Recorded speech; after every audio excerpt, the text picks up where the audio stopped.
How do you mod people? This is how we're starting this. I guess we'll figure that out.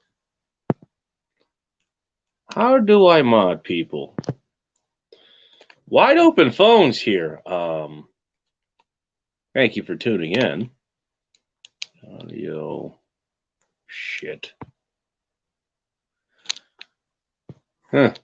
I don't know how to do that.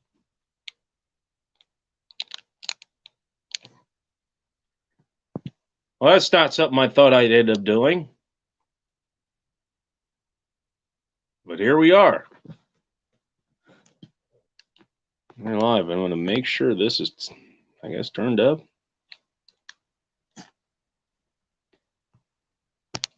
Christ.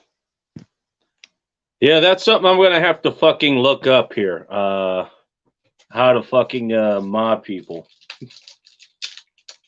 Or give them a wrench or whatever the hell you call it. Yeah, it says put.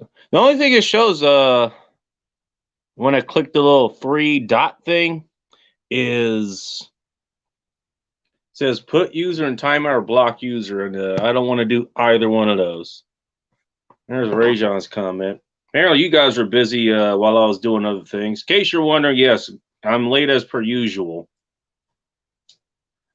I ended up getting extra work, you know. Right now, I'm going to be dead honest with you. I kind of need it. I'm only 40 minutes late, no biggie. Oh, geez, you'd love the you'd love the Michael Deacon program. Shit, you think I'm late? Here, I'll give you an example here. Michael Deacon, DECON.com. Here's how his program was. So I noticed he was going to go live. What was the Saturday? It was supposed to be at 1800 hours. That's 6 p.m. for those of you who can't tell time. Now I went to my liberal buddy's place to go do some work, and I end up leaving her place. No shocker here. I hope everyone's sitting down. About an hour or so later than I had planned on. That would be around 7 o'clock. And I notice, it's like, hey, I haven't gotten a notification for this guy. What's going on? Turns out he at least moved the time back about another hour. So he was supposed to start at 7 o'clock. It's 1900 hours for those of you who can tell time. But then I tuned in and was like, and he's still not live. And he's in the message, he's there. But now he's saying, you know, hey, I will start at, what was it, 7:30 or something like that.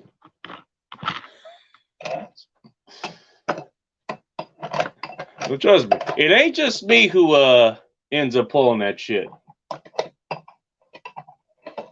I am salting your rim, and I am not talking about a woman whose ass is that I'm eating. Or in BullRush's case, you know, we can never tell. If you ask Joe Dolio. TacticalWisdom.com. Tactical-wisdom.com specifically. This is Wide Open Phones. As you can tell, I already do have my own topic ready to go. Actually, somebody be sparking a cigar. I should probably turn the fucking window fans on. Talked to a liberal buddy about this. She asked if I smoke a cigar. Yes, I do. For starters, the building manager here not only is cool with it's off the list that you're not supposed to smoke, allegedly. I think that's mostly cigarettes and probably marijuana or whatever, too. Well, I'm going to go ahead and take a wild guess as it refers to all things that emit smoke. But one, I'm literally the man up top. I'm on the 3rd story here. It's one. Number two, person on the 2nd story is the property manager. So,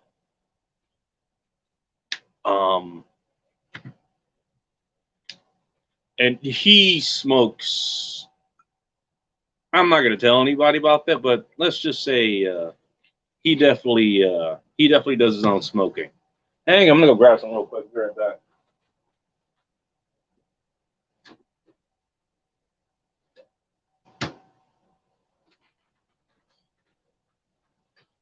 Cool, got my seltzer. Making myself a margarita. Salted rim, too, by the way. Citrus. What is this? Margarita citrus rimming salt. It says golden raw. I got it at a discount at Walmart back. You know, you can walk in without a mask and not trigger all the fucking zombies. That article coming up at some point.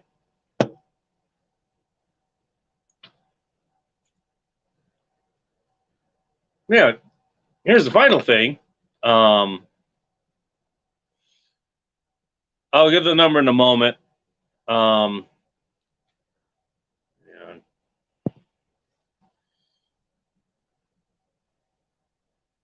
Hell, I don't want this place to smell like smoke either, so I do my I have my exhaust fans in. Smoke basically just goes through there. Did the same thing at the other place. They also have the same what you call it. Why don't I put this in the chat here? If you're listening, I'll put it in the chat as well. Phone number, if you have something to talk about, phone number is, let's see, I'm going to do it proper here. Brackets and everything. It is, if you want to talk, 253 397 8430. That is 253 397 8430. And I put the wrong fucking number in. There we go. Hey, the autocorrect has it though. So Michael Deacon actually does that as well. A lot of people call. I think maybe he has people call on Skype or something too. For his program, he doesn't use StreamYard. He does kind of his own thing. So, not entirely sure how he does it. Maybe he has like a second line or something. This is the main line actually, which I'm fine with. The fuck is that? All right, here's some weird shit here.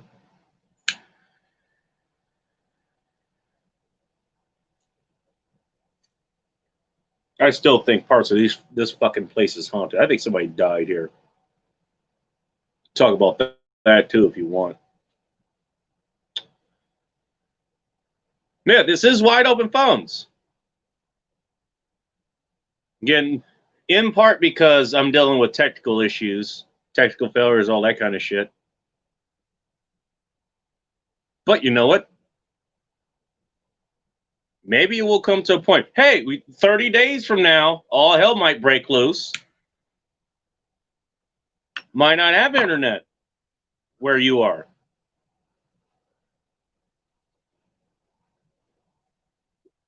Gross dead person story. Okay.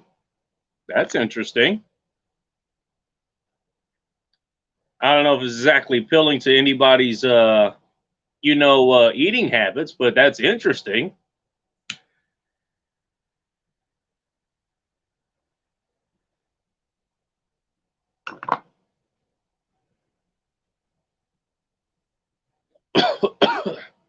Oh, Jesus, I almost pulled a fucking Amos.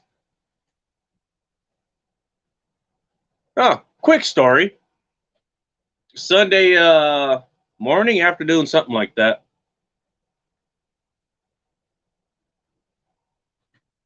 The Mask and Geek gang decides to come over to the Airbnb that Joe had gotten for us.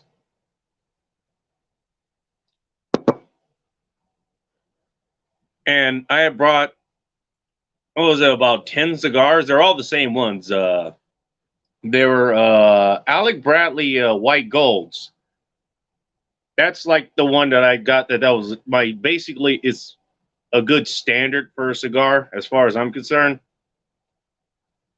or BullRush or you or anybody else, so you can tell me what you guys' standards are. You know, what good brands there are. Rob told me about Olivas. I was going to get one of those actually today. One I'm smoking right now, it's Punch brand. I don't know if you know it.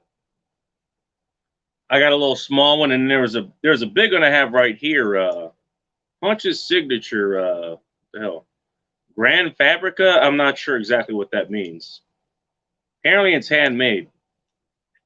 It's about $11 or so. And it's the same length as the one that I have now. I just got a little small one, but it's got a lot more girth. Not that I don't know anything about that or anything. But I figure, that might be a good one to try out on a pretty decent show.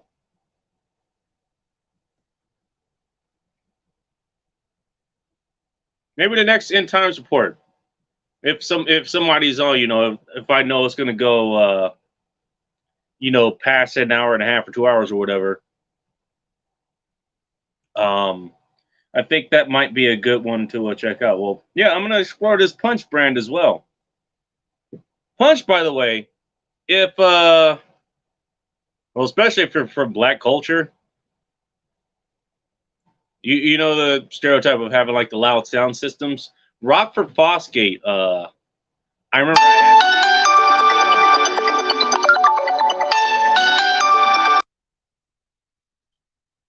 somebody's calling in. By the way, in case anybody's wondering, I do not read the numbers out or anything. I don't save those, so whatever. Caller, you're live. What are you doing, you homo? Smoking something phallic.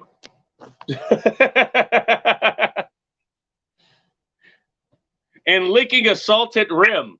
Now that you bring it up, somehow at the same time. So basically any other Saturday night for you, huh? Yeah, there we go. BullRush, how's things going in your world, man? Oh, pretty good. I fucked my back up a few days ago, but got some meds for it.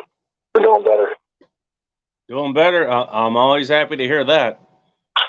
I managed to sell a razor tonight, so. Well, I'm glad you're on here. Rajon actually asked a pretty decent question. Put that on the screen here. What's a good online cigar shop? I get mine in person, so I don't know. Yeah, I usually go to. We have I get mine from a couple places. They're brick and mortar stores. One's called Specs. It's a liquor store, but it's a huge liquor store. It's a big chain.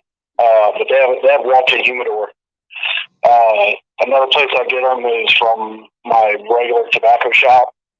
And then I got another guy. Well, I got two tobacco guys I go to. And the one I get my cigars from is over in a place called Old Town Spring. And I get this Black Horse tobacco. And he hand rolls all his cigars. He learned, he's a veteran. He learned how to hand roll cigars and shit, and they're some of the best. It's the ones that you only see sometimes if I'm on there with Rob and Nick. I'll be puffing on one of the big fuckers that's got like different colored leaves on it. Those are the ones from Dark Horse Tobacco. Oh, okay. Dark Horse Tobacco. Yeah, it's a little hole in the wall tobacco shop. All right. But there, and I have a couple more places that I usually go. But I usually pick up like. If I go by the box, I usually pick up the leaves because the guy I go to that does the hand rolls of cigars, those leaves are he ages them for about 20 years. Wow.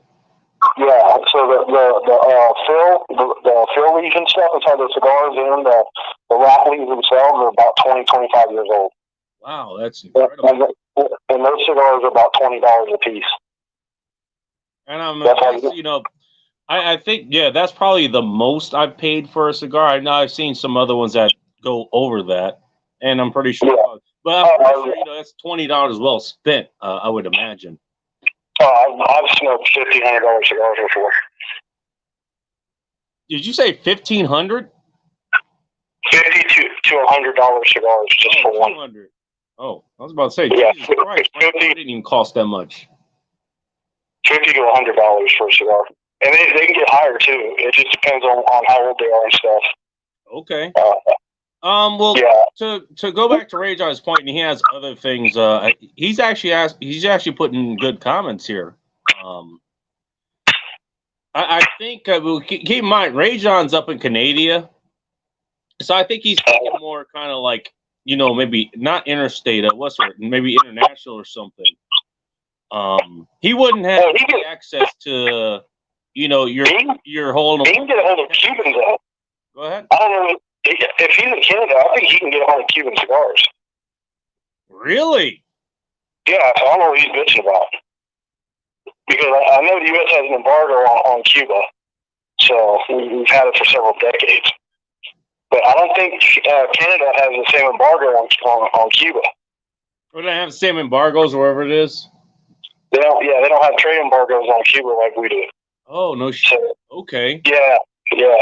I think there's a lot of guys. I don't know them personally, but I've heard people like they make runs up to Canada and buy Cuban cigars. I was just thinking that if I could go to fucking Canada, that's probably something I would go for. Now, I'd have to have some deep pockets for that, but it's an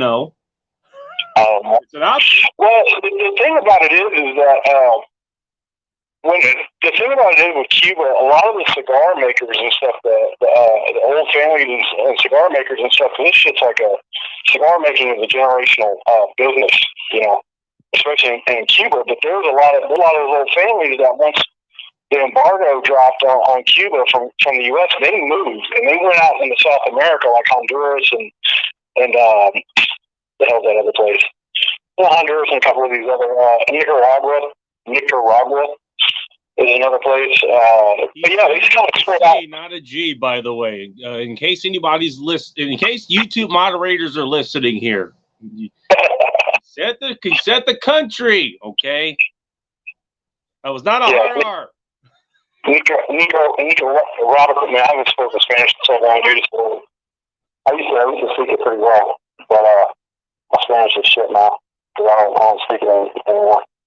Yeah, the DR, the Dominican Republic is another good place that you can get cigars from. I'm glad you brought that up. Let's get to that because it's funny. He actually brought this up, or I've actually been there. I actually, I'll read his comment and I'll tell you kind of my experience. And I'm kind of kicking myself in the ass here for not taking advantage of it. Rajon says when I went to the Dominican Republic, the locals hand roll someone gave you a pack. Now, I don't know if you noticed, my mother, she actually got married in Santo Domingo. So we spent the week at the Hard Rock Cafe resort there. Now, we did get outside of it I think one night, and that's something I've been sworn to secrecy about, so I can't talk about that. Let's just say it involved a strip club. Okay, and getting some empanadas from the locals there, but one of the trips that we ended up taking, we went like ATVing and shit, and one of the stops was like one of these kind of like huts where they were actually like hand making the cigars, and they had offered us to buy them at a pretty cheap price. Now we were watching them using the leaves, and they're packing the tobacco and all this other stuff that goes into making cigars.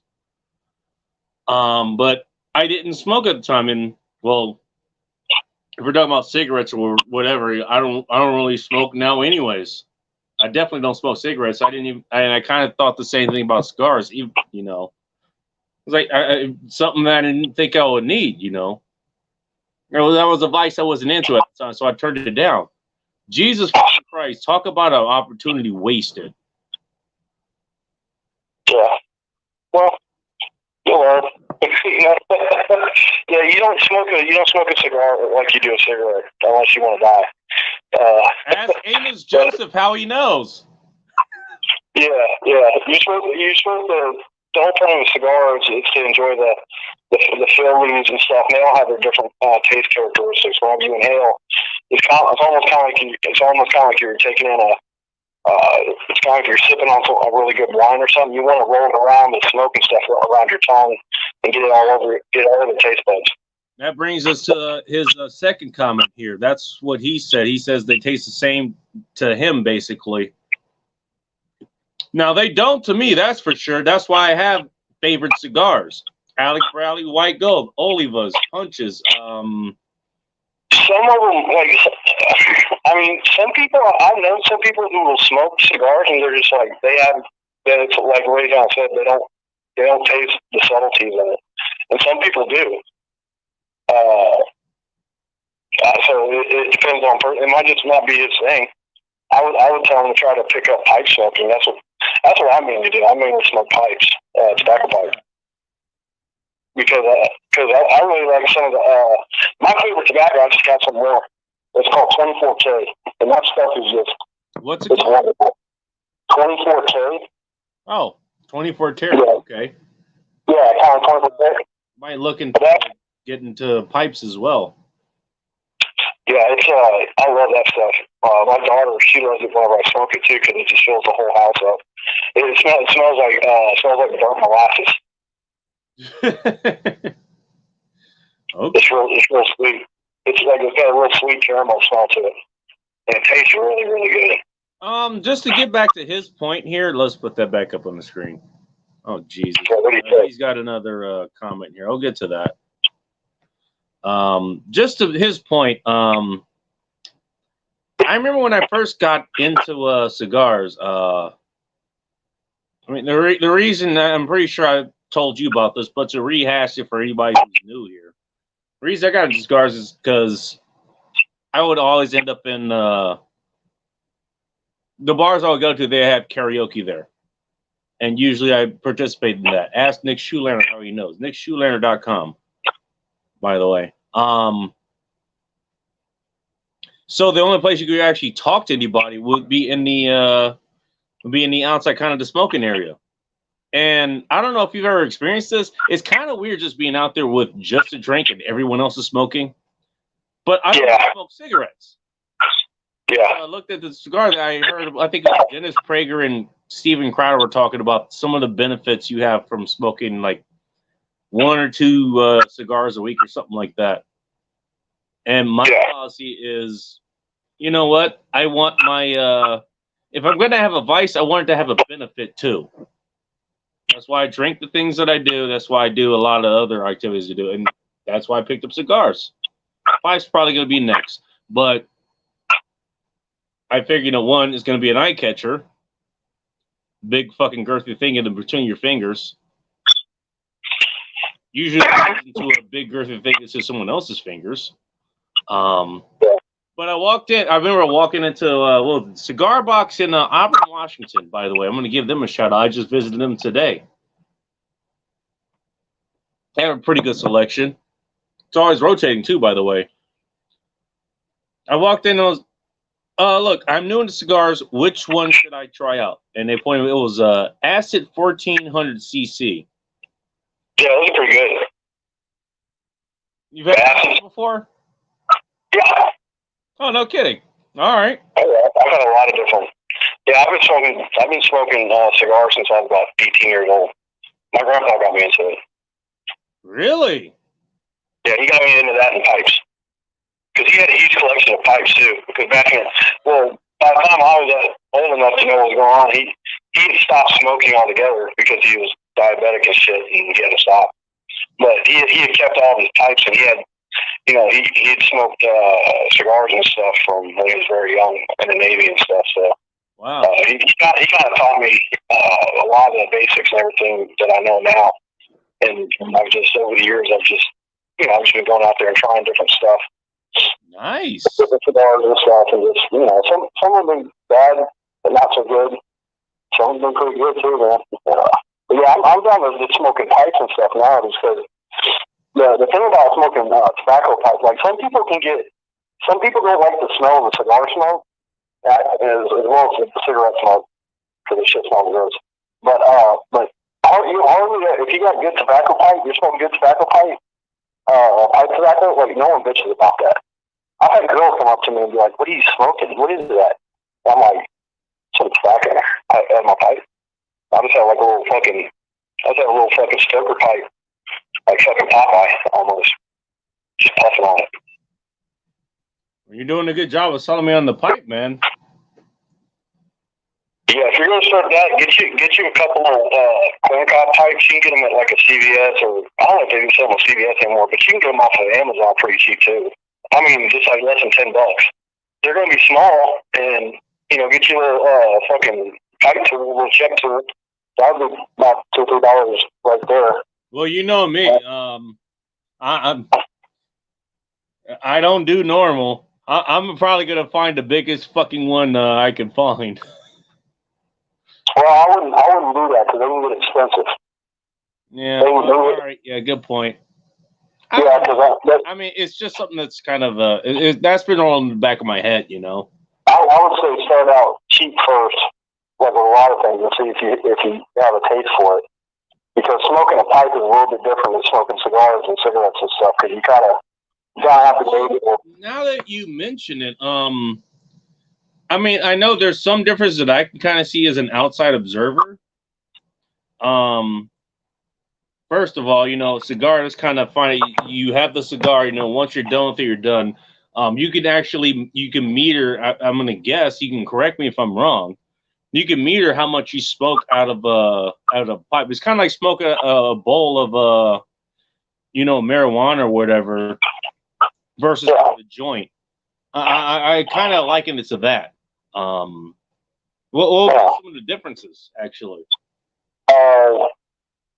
Some of the differences is just mechanically speaking, you're going to have, there's a little bit different technique in smoking a pipe. You also have to, you can't just, see, smoking a pipe, it's really, you have to take your time. It forces you to slow down. Like you can't sit there and puff on a pipe like you would a cigar or anything like that, because what's going to happen is you're going to overheat the chamber of your pipe, and you're going to fucking burn your tobacco. It's going to taste like shit. Oh, okay. So you got to sit there. You got to sit there and just like whenever you draw on the stem, right, and that's the little thing that comes out that you put your mouth on. When you draw on the stem, it's kind of like you don't sound like sucking on a cigar or anything. It's almost like you're sipping on a straw very lightly, and like you're taking it in like you're sipping on something. And you take a little sip, and you roll it around your tongue, just let the smoke sit there, right? And you enjoy it, and you exhale. If you're doing it properly, very little smoke is supposed to come out of your mouth. It should be almost imperceptible, but you should have a very good, very solid taste in your mouth of what that tobacco would taste like. And the flavor of tobacco, pipe tobacco, is infinite almost.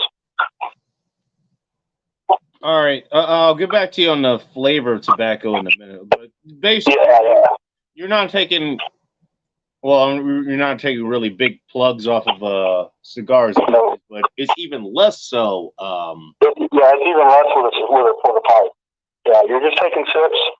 You're just taking like little sips. You're not inhaling. You're trapping it inside your mouth, and then when you exhale, you don't really want to exhale through your mouth. You want to exhale through your nose, and it'll just get that. It'll get some more flavor with that too as you exhale. I'll try that with the cigar right now. Actually, now that you mention it, you can do it with cigar as well, but with that technique with the pipe, it's even better. Ooh, yeah, that is definitely different. Okay, I had never actually thought of that. Yeah, don't force it. Just let it come out, and just give it. If it starts to get trapped in there, just give it a little push with the nose, and just let it come out. Just natural. Don't inhale it. Don't try to re-breathe it. Sniff it back in because you're gonna die. Definitely. The pipe's really good, man. It takes some time. It takes some work and some getting used to. But once you get the hang of it, and plus you have to learn how to pack it. There's a certain way to pack a chamber or pack a bowl of tobacco in your pipe. Because if you pack it, just a question: maybe you don't know about this. This is something that I ended up having to learn. I'll tell you about the bull side of it.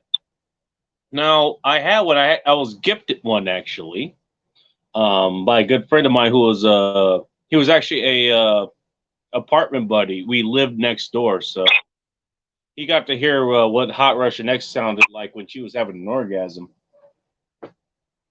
The walls are that fucking thin.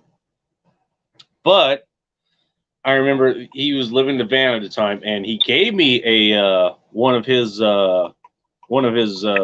bowls or whatever, and I kind of treated. I did the same. I had the same mistake of you know how to drive stick. Yeah. Okay, it's the same mistake that I had driving stick that I had with this. Is like it's on and off. Is like you just try to smoke everything that's in there. Now, when I was driving stick, and I'm going to get to the point in a minute.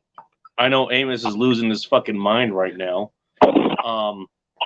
When I learned how to drive stick, my first stick shift car, basically I used the clutch as an on-off tool. Yeah, you're popping the clutch. Oh, yeah, I know something. And so either I'm taking the fuck off or I'm stalling the car out. And by the way, Yeah. I burned out that clutch within 24 hours. Literally within 24 hours. In my defense, I think that was original clutch, and that car was 20 years old. So holy shit, already on its way out anyways. But I had to learn to actually finesse it. Like you don't just go fucking hardcore with it. It's not an on-off switch, in other words. Yeah, you got to use off the clutch and you got to balance it. You use off the clutch and put in the gas. Exactly. Yeah, so, yeah. I learned driving clutch on a tractor. Camping trip. This was in the Cascades. I think this was Lake Diablo or something. It was some couple. By the way, I rescued her Chihuahua from being eaten by taken away and eaten by an owl because I was able to hear the fucking owl. Like I was like, there's something up there, and like I don't know what it is. And she didn't see it, and I shine a light, and there's this fucking barn owl. Is like had a dead stare at her fucking at her Chihuahua. That's how we fucking met. But yeah, her husband, James, I noticed how he was smoking it, and it wasn't how he was smoking the way you normally would do it, like have the hole over the whatever it is that lets the oxygen in, so you could inhale the smoke or whatever. He wasn't smoking the entire thing. That's what I was doing the whole fucking time. So I had to kind of learn that lesson. So I'm gonna guess the pipe is kind of the same thing. Yes. Yeah. You're on the money. Makes sense. No, you're right. Yeah, that's the technique you're supposed to be using anyway. Okay. Yeah, once you get used to it though, it becomes really easy. You just gotta slow down. That's the thing, man. Because you can't just fucking cheat that shit. Because you're gonna pay for it. I imagine. Plus, it's a waste of good tobacco too. Because some of that tobacco's not cheap, man. By the way, I'm gonna guess tobacco or pipe tobacco. You probably don't want to inhale that either. Generally no, because some of that tobacco it's just been sometimes pipe tobacco it can be dipped like in honey or like a molasses solution or something like that to sweeten it up. Really? And they do some other stuff. That's like my 24K. They kind of bathe it in like a molasses solution to give it that sweet taste to it. But they do it with honey and a bunch of other stuff too. So no idea. Yeah, that's the cool part. It's a bunch of different flavors, different flavor palettes and stuff like that, profiles. Oh. But it's really good stuff. Like some of it tastes like chocolate.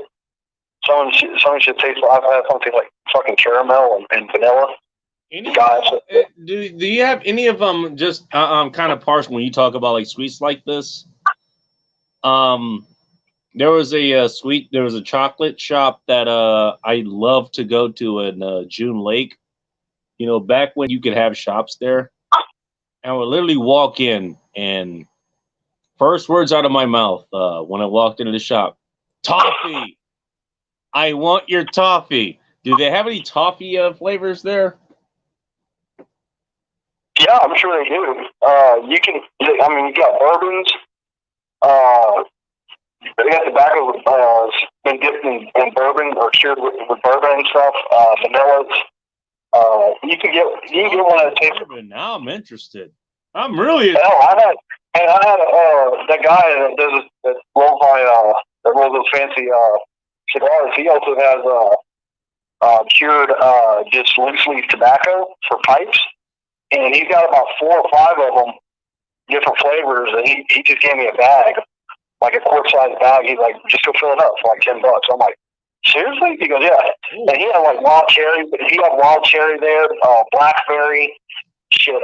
So I mixed up some. I put about a handful of cherry with bourbon, with a handful of bourbon, and a handful of vanilla, and about half a handful of wild cherry. Mix it all together. It was fucking wonderful. I was just about to say that. I mean, that's definitely an advantage of a pipe. That you can meter, you can put whatever you want in there. You can kind of smoke how much you want. I cheap through that bag and mix other things in it. I cheap through that bag in a month, and that was probably like a 2.5 month supply, and I burned it out in a month. Jesus Christ. I was smoking a bowl of that stuff at least once a day, maybe twice a day, because the first thing I do when I wake up in the morning, I'd get my daughter ready for school, and I'd make coffee while she was getting dressed, and said I'd make breakfast, and I'd get her out the door. I'd sit down and fucking drink my coffee and fucking pack a bowl and smoke that shit. And I'd probably smoke one at the end of the night too before I went to sleep. By the way, in case the feds are listening, he's talking about a bowl of tobacco. This is in the pipe. Yeah, tobacco pipe. I keep forgetting that stuff, man. Because people are like, what the weed? Dude, I've never smoked weed before. Like it's never been interesting to me. So I'll tell you this about there's an article I do need to get to writing about. As far as alcoholism or like fatty liver disease or whatever, there's three things that actually protect against that. One is saturated fat. Second is coffee. Third, actually, is weed, specifically weed that has CBD in it. So if you smoke that, it actually does help protect against that. And that's one reason why that'll be a medical reason, actually, why I would actually smoke marijuana. If I did it. Nobody knows if I do or not. But that's fine. Like, and if I did, that's what I would be looking for. It's fine. It has THC or whatever. That's a psychoactive substance. And by the way, if you look, most weeds that you see these days, I know it's different. It was different in the 70s, 80s, maybe in the 90s as well. But the concentration of THC now, a lot of your plants it's just fucking insane. It's like 100 times more than what it was in the 60s and 70s because it's fucking ridiculous. Like you can just get some job you wanted. I think it's some edibles. But it's ridiculous these days. It's like but you can get edibles 40% or something, and it's basically just bread. All the stuff that they're doing is just bread. It's all THC, no CBD. Yeah, that's not even. Smoking is not that bad. Like if you want to get a real like good fucking high, get edibles, man, because the edibles have a way higher concentration of THC. Because you can make fucking. They do. Ask me how I know. Yeah, them fucking gummy bears and shit, man. Or them big ass gummy chocolates and stuff. You're supposed to eat like a corner of a piece. Buddy of mine was telling me about this. His sister came from Colorado from a work account. From a place they were working at, and she bought some up there in Colorado where she's legal, and she brought them down here. It was like a chocolate bar or some shit, and she gave him like a square, kind of like a Hershey bar size, like a little square of it. And he ate the whole fucking thing, and she's like, "No, you're only supposed to eat like a third." Yeah, she's like, "You're only supposed to eat like a third of that." He visited. He was like an hour. He was laying in his room. He didn't know what was going on. No, I got a similar story. My brother visited me. This is when I was living in Lee Vining. And Lee Vining is that's a town that's about a mile north of the road that leads you to the eastern gate to Yosemite National Park. Yeah.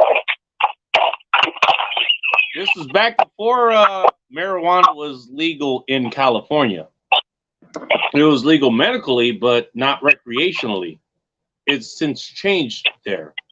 But he showed up and he asked me if I wanted him to bring some stuff up there. I see your comments, Rajon, by the way. I'm not ignoring them, but we got a good story going here. Among other things that he brought me, he brought some cookies. I think that they were made with like wheat butter. It was used with whatever the hell, THC or whatever. Yeah, it's a marijuana butter. Yeah, because you can extract the THC out and make it like a butter and cook it down.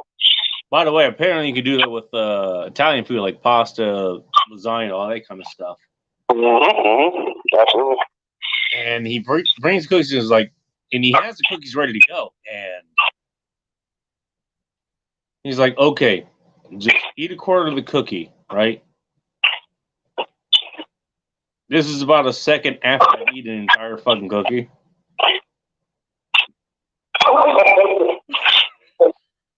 And I'm like, okay, I don't feel anything. Let me have another one. Oh no. So yeah, oh no is correct. Luckily, we weren't going anywhere that night. It usually takes about a half an hour, 45 minutes for it to hit. For me, it took like over an hour. And then fucking it was like, yeah, we're not going anywhere. No, you go. I have a fucking story. These apartment buildings they're work apartment buildings. This is for the people who actually work at the restaurants. For the people who own these buildings, I'm gonna go downstairs. There's a general store down there. I'm gonna go get some fucking burritos, and I'm gonna put some in the microwave and meet them. And that's all I'm gonna do tonight. Like, yeah. She hit you like, this is Thunderdome, bitch. We'll get you some burritos and sit the fuck back down. Get some burritos. I'm gonna play some video games. I'm gonna suck at the video games, and then I'm gonna go to sleep. That's what's gonna happen. Sure. Yeah. I got a bunch of buddies I used to hang out with. They didn't drink, but they smoked weed all the time, and I didn't smoke weed, but I drank a lot. I like drinking bourbons and whiskeys and shit. So that's what, I didn't care. Can I ask you a question? Yeah.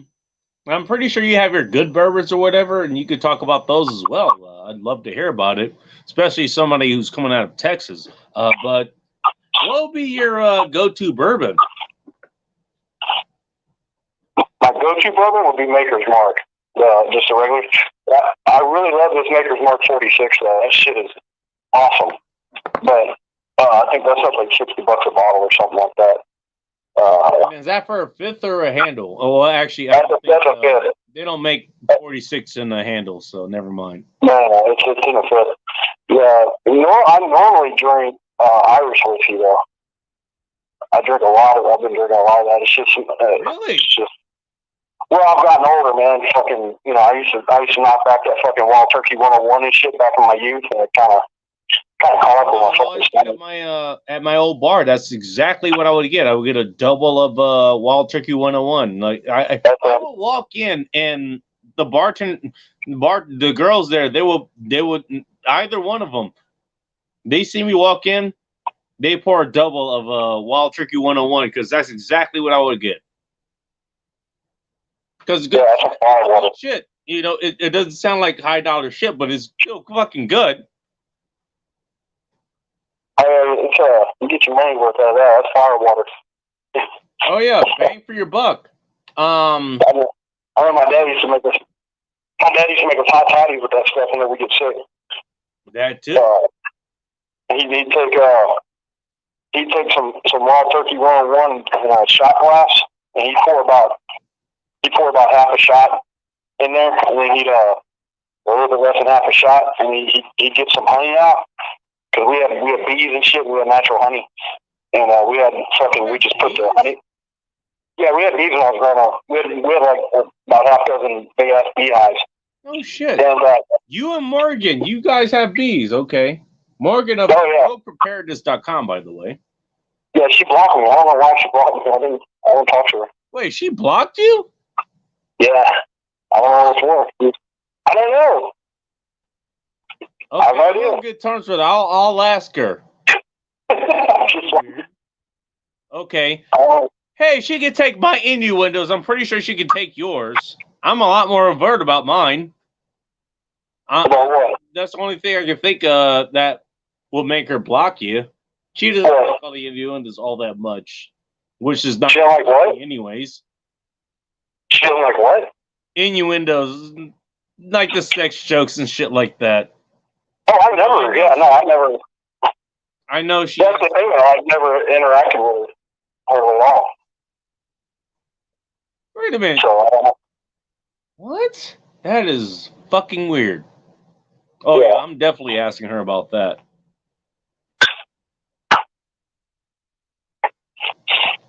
I wish I had something to write something down on. Actually, I could go fucking find that, but I'm gonna stay engaged here. That's fucking weird. Yeah, I mean she's a married woman. I don't do that stuff. I don't flirt with no fucking married woman, dude. I'm not flirting. I just take some of her stuff into. I just fuck with her. That's all I do. I'm not trying to hit on her or anything. And it's good too, because I really like her content. Because I've been watching her content and stuff, and it's really a lot of sound advice, man. She's got good ideas. Yeah. I like how she does she tries out all the different products and stuff that are out there, because it kind of helps me. Shit for her popcorn post. Really? Yeah. She had like 4 or something dislikes or something, and she made a post where I was like, what was it? You know who downvotes a post about literally just popcorn? People who don't have popcorn. I found that, and I just fucking ran with it. Okay, I did all kinds of shit with that one, man. She lives in Texas out here somewhere. She probably lives out in West Texas somewhere. Because I'm seeing like her YouTube videos. I'm like, it's not nowhere around here. She lives out there in the fucking yonder. Right. She lives out yonder. That's what we say. She's in Arizona, if I remember correctly. Oh, I thought she was in Texas. Nope, she's in the same time zone I am. That's why I've been able to contact her kind of like late hours and stuff. Yeah, she's where she is in Arizona. I'm gonna guess somewhere kind of desolate, otherwise known as Arizona. But yeah, she's in the Pacific timeline. She's out this area. It probably I don't know, maybe she saw that rant I had about. I got in an argument with some of the classitarians here a couple weeks ago about fucking having women on your fire team. I'm like, that shit ain't gonna happen around me. Fuck that. You have a problem with that? Really? I don't know if she did or not, but a lot of people, a lot of classitarian people did. I'm like, look, I'm not saying you girls can't. Y'all shouldn't be allowed to defend yourself, but you're not gonna be running with me on a fire team. Fuck that shit. Yeah, well, no, I agree with you. You know, there's a place for women in the military. I'm not gonna say they should never join the military. I'm not gonna say they should never join the police force. But there is Joe Dolio, he pointed out there was some kids. The woman she went up to this cruiser and just shot up people point blank. And it was the woman that pulled the guy out who got shot in the head, by the way. By the way, she got shot in the fucking mouth and like some other shit. She was the one that pulled him out, told him to pull his fucking gun out, cover her, as best he could. And she got shit and she pulled both of them behind concrete pillars. And she got other units out there, to kind of cover her ass. I'm not saying women can't fucking do that. Definitely, I will never say women can't do that. I will say women as a whole probably would wait for men to come save them. That's not that shouldn't be a controversial statement, but it is, I guess. Well, my experience comes from firsthand. My opinions come from firsthand knowledge of training with women in the military and seeing what they can, the better what they can't do. And what they can't do is be in full battle rattle and drag a grown-ass man who's also in his Kevlar 20 fucking yards without help. So, if you got to drag, if your buddy gets shot and you got to drag them behind cover, your woman ain't gonna be able to do it by herself. So that means another person has to come out there and present risk to themselves or their bodily harm to help her pull the guy down to safety. Or if they have to do a casualty carry or something like that, because we got to practice that shit. You got a guy, you got a grown ass man about 180, 200 pounds, and you got to put him on a stretcher with all his gear on and his fucking Kevlar and shit and his pack and everything. That's heavy. That's a load. And usually you practice with two guys doing it, but realistically, one guy should be able to do it. Most guys can do it by themselves, no big deal. Well, you're 100% right. Now, I'll even farther. I mean, I was not in the middle. I was not officially in the military. Closest I got was I was 3 years. I did JROTC. That's the high school version of the Army ROTC, of which you can make all the fun of that if you want. We got all the procedures and stuff that the military, I'm going to assume that's what they were taught. Those were the requirements. I also, what was it, the Navy? Real quick, Rajon, you can't have MMA fighters fight when they're drunk, dude. Because if they start to bleed, they're gonna bleed out. Because alcohol thins your blood, and it's gonna be a bitch if they get a broken nose or cut. You're not gonna be able to stop the bleeding. They're gonna have to go to the hospital. I'm gonna assume you can't do that shit. You're talking about. You go to our MMA promotion where MMA fighters get fucked up and drunk and high, and they fight each other. I mean, the high part would be kind of fun. Watch that. but yeah, the high part, yeah, maybe depending on what they're getting high on. But the drunk part, shit. You can't even get a tattoo artist won't even touch you if you're drunk because you bleed too much. So imagine doing that. Someone breaks your fucking. Who've gotten drunken tattoos? How they know? Yeah, most reputable tattoo people won't fuck with you. If they think you're drunk, they won't because they can't. Because you might bleed out, basically. Yeah, like you're not gonna bleed out on a tattoo bench, but still, it presents a significant health risk. So that's why they don't want to touch it. I gotta ask then, just because you brought that up, how do people get drunk tattoos then? I mean, these kind of shops, they don't really care about that, I've heard. Yeah, pretty much. Where you can find somebody.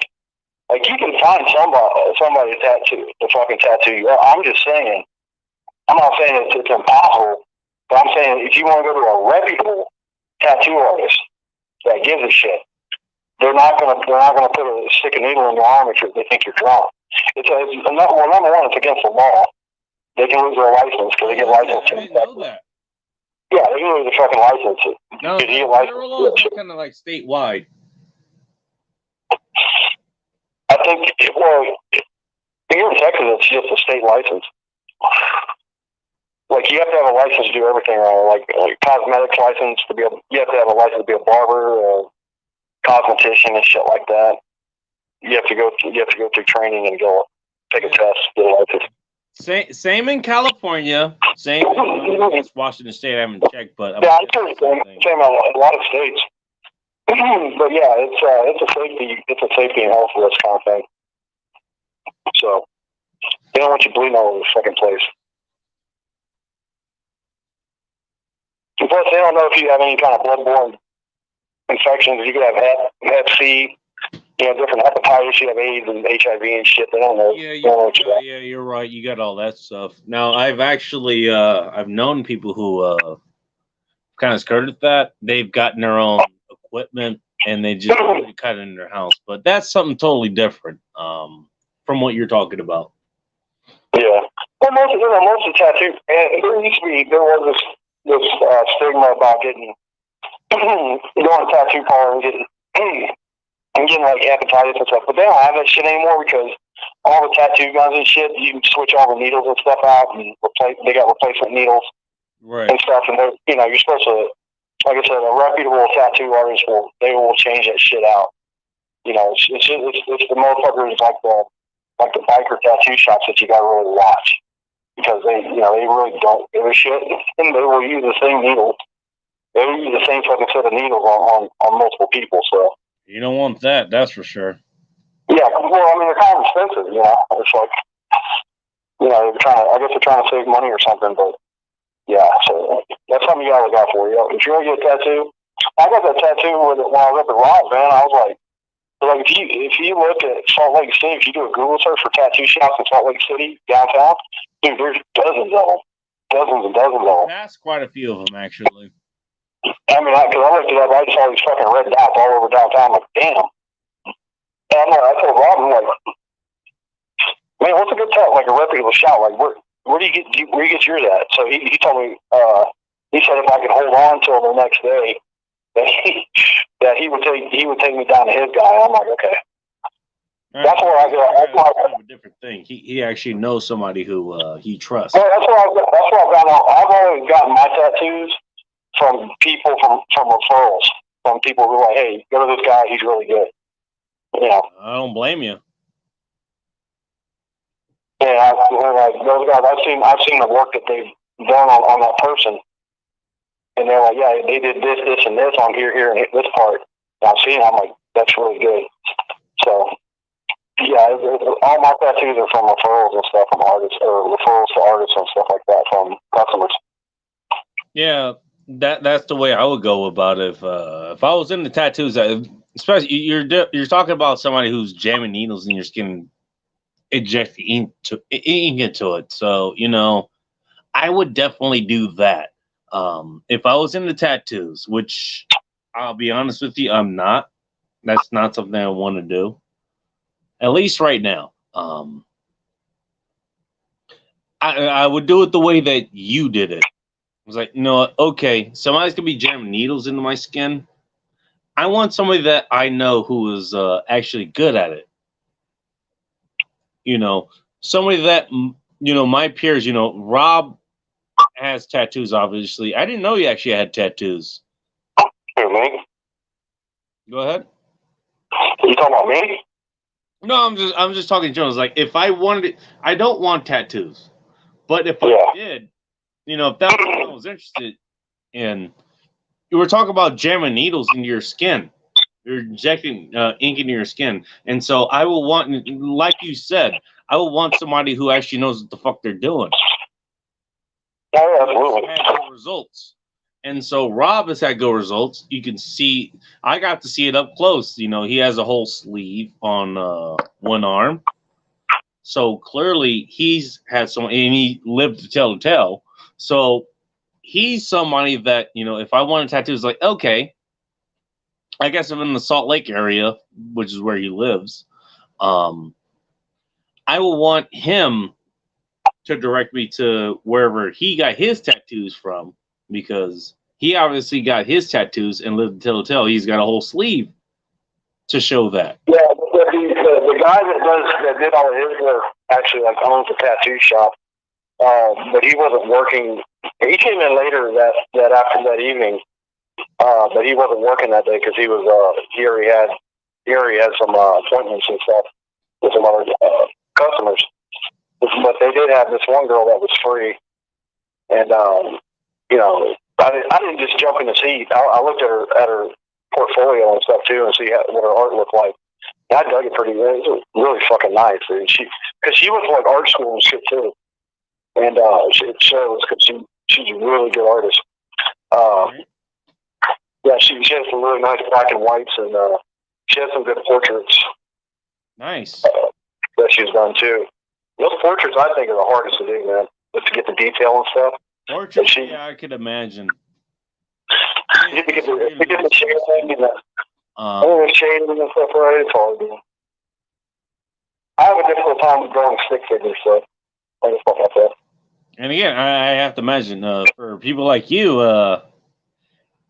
you have a little bit of lighter skin than I do, so I imagine it's gonna be a little bit easier for you, actually, than it would be for me. So I have to be even more choosy. Yeah, because the good thing about my skin is like I got like this weird thing where I hold color in really well. Really? Yeah, because I got I can hold color in really well. I've had this. I got on my right arm. I've got like this phoenix and this fucking water dragon, and they're fighting each other, and then you can sort of see the blue and the blue and the orange and stuff like that. So, and I've had that since I was like 19 years old. Whoa, awesome.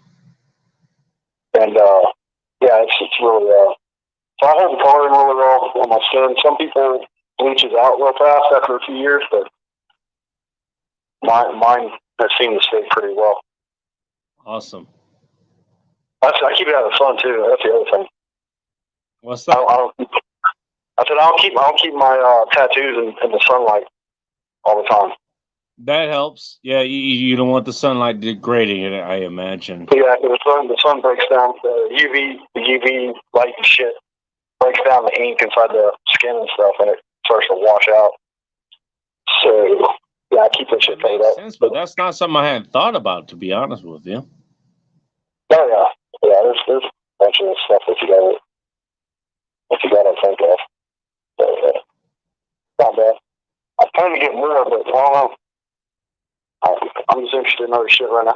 And honestly, that one I got at the beginning of this year while I was robbed, that was just a real, that was actually just a real spur of the moment kind of thing for me, because I usually take my time whenever I get my tattoo. Yeah, it was a spur of the moment thing. So fucking I was high because we just got done shooting. We just got done going to the range and shooting in the fucking indoor range. I'm like, it's a fucking tattoos, dude. All right. we went to from getting drunk at the bar and then you want to get a tattoo. That's totally different. Yeah, we went to a cigar lounge that he frequents. Picked up some cigars, went to the fucking firing range. Was this in Utah as well, or was this also in Houston or wherever you are? No, this was in Utah. I visited them in Utah at the beginning of the year. Because I flew up to Utah like right after the first and spent about like 3 or 4 days with them over there. Crashed on the couch. Nice. Yeah. Awesome. Rajon, sometime. Rajon, when you're in this area, sorry, I hit the wrong button. Rajon, when you're in this area, sure. I wouldn't mind hanging out with you. I've got to talk to him. He's actually come on. He's come on this show. I don't know if it was this show or like other ones. Probably hold on Instagram, wherever the fuck I do it. Rajon, I think, is actually a cool person. He throws a lot of hate questions to Aaron Clary and wherever the fuck else he goes. But when you actually talk to him, he's a pretty cool person. So I would not mind hanging out with Rajon. So there's that. I mean, as far as tattoos go, There's one I was thinking about getting. It was going to be a circle. It was just going to be a circle. There was my what do you call it? My old school's patch. It's a to describe it. It's the yin yang symbol. You know what the yin yang symbol is, right? Yeah. It's that, but it has the mantis on it, and Oh, I've seen that. it has like the school name is on top, and then at the bottom is like Inglewood, California, because that's where he trained. Right. I was thinking of maybe getting that one, but you know what? I don't know. Just as far as I go, I don't need that. I might still do it anyways, but Well, just make sure it's what you want, man. Because once that ink's in there, it's pretty much there forever. right. I'm going to spend about 5 times to get rid of it. By the way, you know, there's more than that. Coach Gene, it's more than that. Truth.com. You know who that is? Who? Coach Gina, Child of Truth. No, I'm not familiar with that. She's a longtime sponsor of mine. And she actually sent me a bottle of wine, actually. Sweet. Yeah. It was a Bordeaux. But she told me about she had some tattoos she got with whoever her partner is now, her husband or whatever. And her husband basically said that, look, I like you, but that shit's got to go, basically. You have to get rid of that. And she went through fucking hell, basically, to get rid of that tattoo. Yeah, because it's expensive and it's a very painful process. Yeah. Because basically, they have to use lasers, high output lasers, to basically burn your fucking skin off. Exactly. And you have to, and they don't do it once. You have to go through several trials and fucking doing this shit because it takes a long time. They basically have to burn your fucking skin off. Treatments to get rid of that, basically. Yeah, it's multiple treatments. I can't remember. I think I was talking about tattoos or something on women specifically at some point, and for whatever reason, she well, okay, you can guess the reason. She was like, "Hey, I went through the same thing." My husband said, "No, look," or my potential husband or whatever, basically says, "Look, I don't want to see that. I don't know where the tattoo was. I don't even know what the tattoo was representing. I never asked." But from what she said, you know, what she had to go through to get rid of it so she could be with her partner now is like, yeah, that's not good. And I think I actually, I did put it out there as, hey, man, you want to have a fucking tattoo, woman? Maybe you'll end up with the man that actually wants to be with you, but he's not going to want that. And then, now, you're going to have to go through this shit.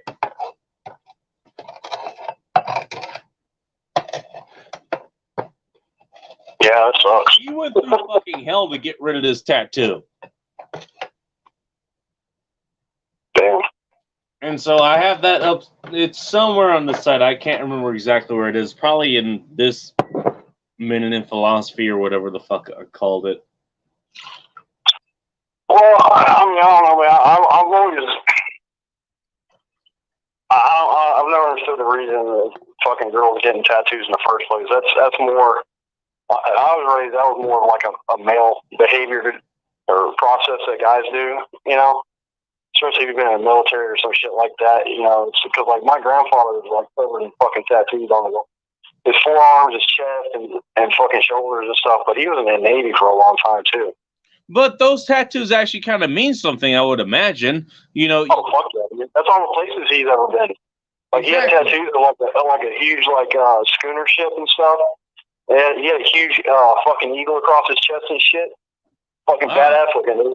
Oh yeah, I wish I still had pictures of him. But yeah, he had tattoos all over like his chest, his arm. Picture it just fine here. But yeah, girls getting tattoos. I'm just like, That's kind of like putting a bumper sticker on a Ferrari, you know? It is. Well, I have a much better. I think I have a much better description of it. You can tell me if I'm wrong or not. Again, men, they're what they are is what they do. What women are is what they basically what they are. They are the product. Men, they produce the products that they have. Women, they are the product. And so Yeah. you know, if you get a tattoo, it's a marker of something that you've done. It's some campaign that you've been on, and it's just kind of a physical representation of that. With women, it's like shit that they, I don't know, they think is okay, like a dolphin on their fucking, ankle, or a guarded thing on their leg or whatever. Or one thing that I've fucking seen is like some weird fucking like hieroglyphics up their spine. I've seen that one quite a few times, actually. Yeah, that's some weird shit. It is, yes. I'm just like, why? Like most of the girls that I've experienced that have a shitload of tattoos, they come with a lot of emotional baggage. Not all of them. That too. We talked about that in the at the Airbnb. I was like, you don't fuck with a good product if you don't have to. Look, Tina Physique or Dare Taylor, whatever model you want to pick, they don't fuck with the product unless it's not good. No, Dare Taylor has not done anything like that. She does not have tattoos. As far as I can tell, her tits are fucking natural. Go look at them and see for yourself. She's a cardio bunny, but that's just her. That's her speed. Okay, fine. Pina Physique, she started real fucking skinny, and now she's built. She can fucking squat a goddamn Honda Civic if she wanted to. Now, I'm not saying that's a bad thing. In fact, the way she looks, that's something I'm attracted. But the tattoo things, now she does it pretty discreetly. She didn't get a fucking dragon tattoo like painted across her pelvis. But you don't get tattoos if you don't think that whatever the hell you have going on is good enough. That's what I'm looking at. Yeah, that's just been my experience, man. Those girls that have like a shitload of tattoos on, they got some emotional baggage. And I don't know. There's something there that there's. It's not. Go ahead. It's not causation. It's corollary, but it's a it's a very strong corollary. And I've seen it a lot though in my fucking time. There's just a lot of blood, but some don't have any baggage. But the vast majority of them that have a lot of tattoos, they just have like an immense amount of emotional baggage and shit from the past. And it's just like, yeah, exactly. There's something else going on there. You do not get tattoos like that if you're okay with the way that you look, or if you're okay with the way that your body is. You only do that kind of body modification if you're not okay with that and you're trying to change it for whatever fucking reason. And plus another thing too is like when they get older, those tattoos are not going to hold up well at all. Well, women are not known for thinking that far ahead, so yeah, this is something I'm trying to put into the heads of other women who are doing that. As best as I can. It's funny story. My grandpa, he had that big fucking eagle across his chest because it looked like he was like about to pounce on something. It was like fucking wings all spread out and stuff. When I was a little kid, he would flex his pectoral muscles and make it look like the fucking it's flapping its wings and shit. It's fucking hilarious, grandpa. Wait a minute, was this a guy or a girl? My grandpa was a guy. Yeah, he would flex his chest muscles, and it would make his chest muscles go up and down. Because my grandpa was he was a strong motherfucker, dude. And and he still had muscle and shit, even into like his 60s and 70s and stuff. Nice. Because he worked outside all the time and shit. You know, he never overheated and shit. That's good. But he still had muscle and shit, definition. And he would do that shit. It was hilarious. But to be honest, you know, I'm not just picking on women here. I think it's pretty much everyone. You don't alter your body unless you think there's something wrong. Now, working out or losing weight or gaining muscle or something, that's something that you that's what most people want to do anyways. Well, if you're talking about I'm not saying it's a bad idea to get a tattoo. I'm not saying it's a bad thing. Especially if you're talking about getting for an event. You know, it's kind of something you want to write down in your body, you know, like you were there for this or whatever. Okay, I understand that. Or I guess some other event. The one chick that I guess she found a boyfriend that she was gonna cheat on me. She was gonna cheat on her boyfriend with me anyways at some point. Mm-hmm. You know, I understand that. She got it with her dad, you know, and I understand that. That's better than getting fat, that's for fucking sure. And the whole show, it was the Tats versus Fat Rolls. I think that's what it was called. I'm thinking about getting for my next tattoo. I'm gonna get straight lasers on my shoulder blades. I'm serious, dude. One fucking. Did you see this Twitter post I had with like straight lasers? That made. I posted it a while ago. You liked it. If you saw it. I believe it, but you know, at least that has what I was saying to make that point is like at least there's a reason behind it. Yeah. You're getting that tattoo, but it has a reason behind it. I understand that. And that I can deal with. That's gonna be sick. Jesus Christ. But the reason it's like there's something wrong there. You're trying to cover it up with, you know, some ink or something. Rather than deal with the situation itself. You're trying to cover it up with ink. I'm not saying that's what you're doing, BullRush. Yeah. But the girls though, yeah. Oh, and definitely. There's also with the girls, there's also I can't like it's hard to explain, but there's a subtle nuance about the pain of it too, because some girls there's some girls that actually get off on the fucking pain of it. I'm getting a tattoo. I would not disagree with that. We actually brought that up at the Airbnb that we had in Westlake or West Valley. They literally get sexually excited from it. So there's something else going on. That's basically what I'm saying. There's something else going on there. Yeah. And that's what they're not addressing. They're trying to cover it up with ink, basically, but they're not addressing the actual problem. Yeah.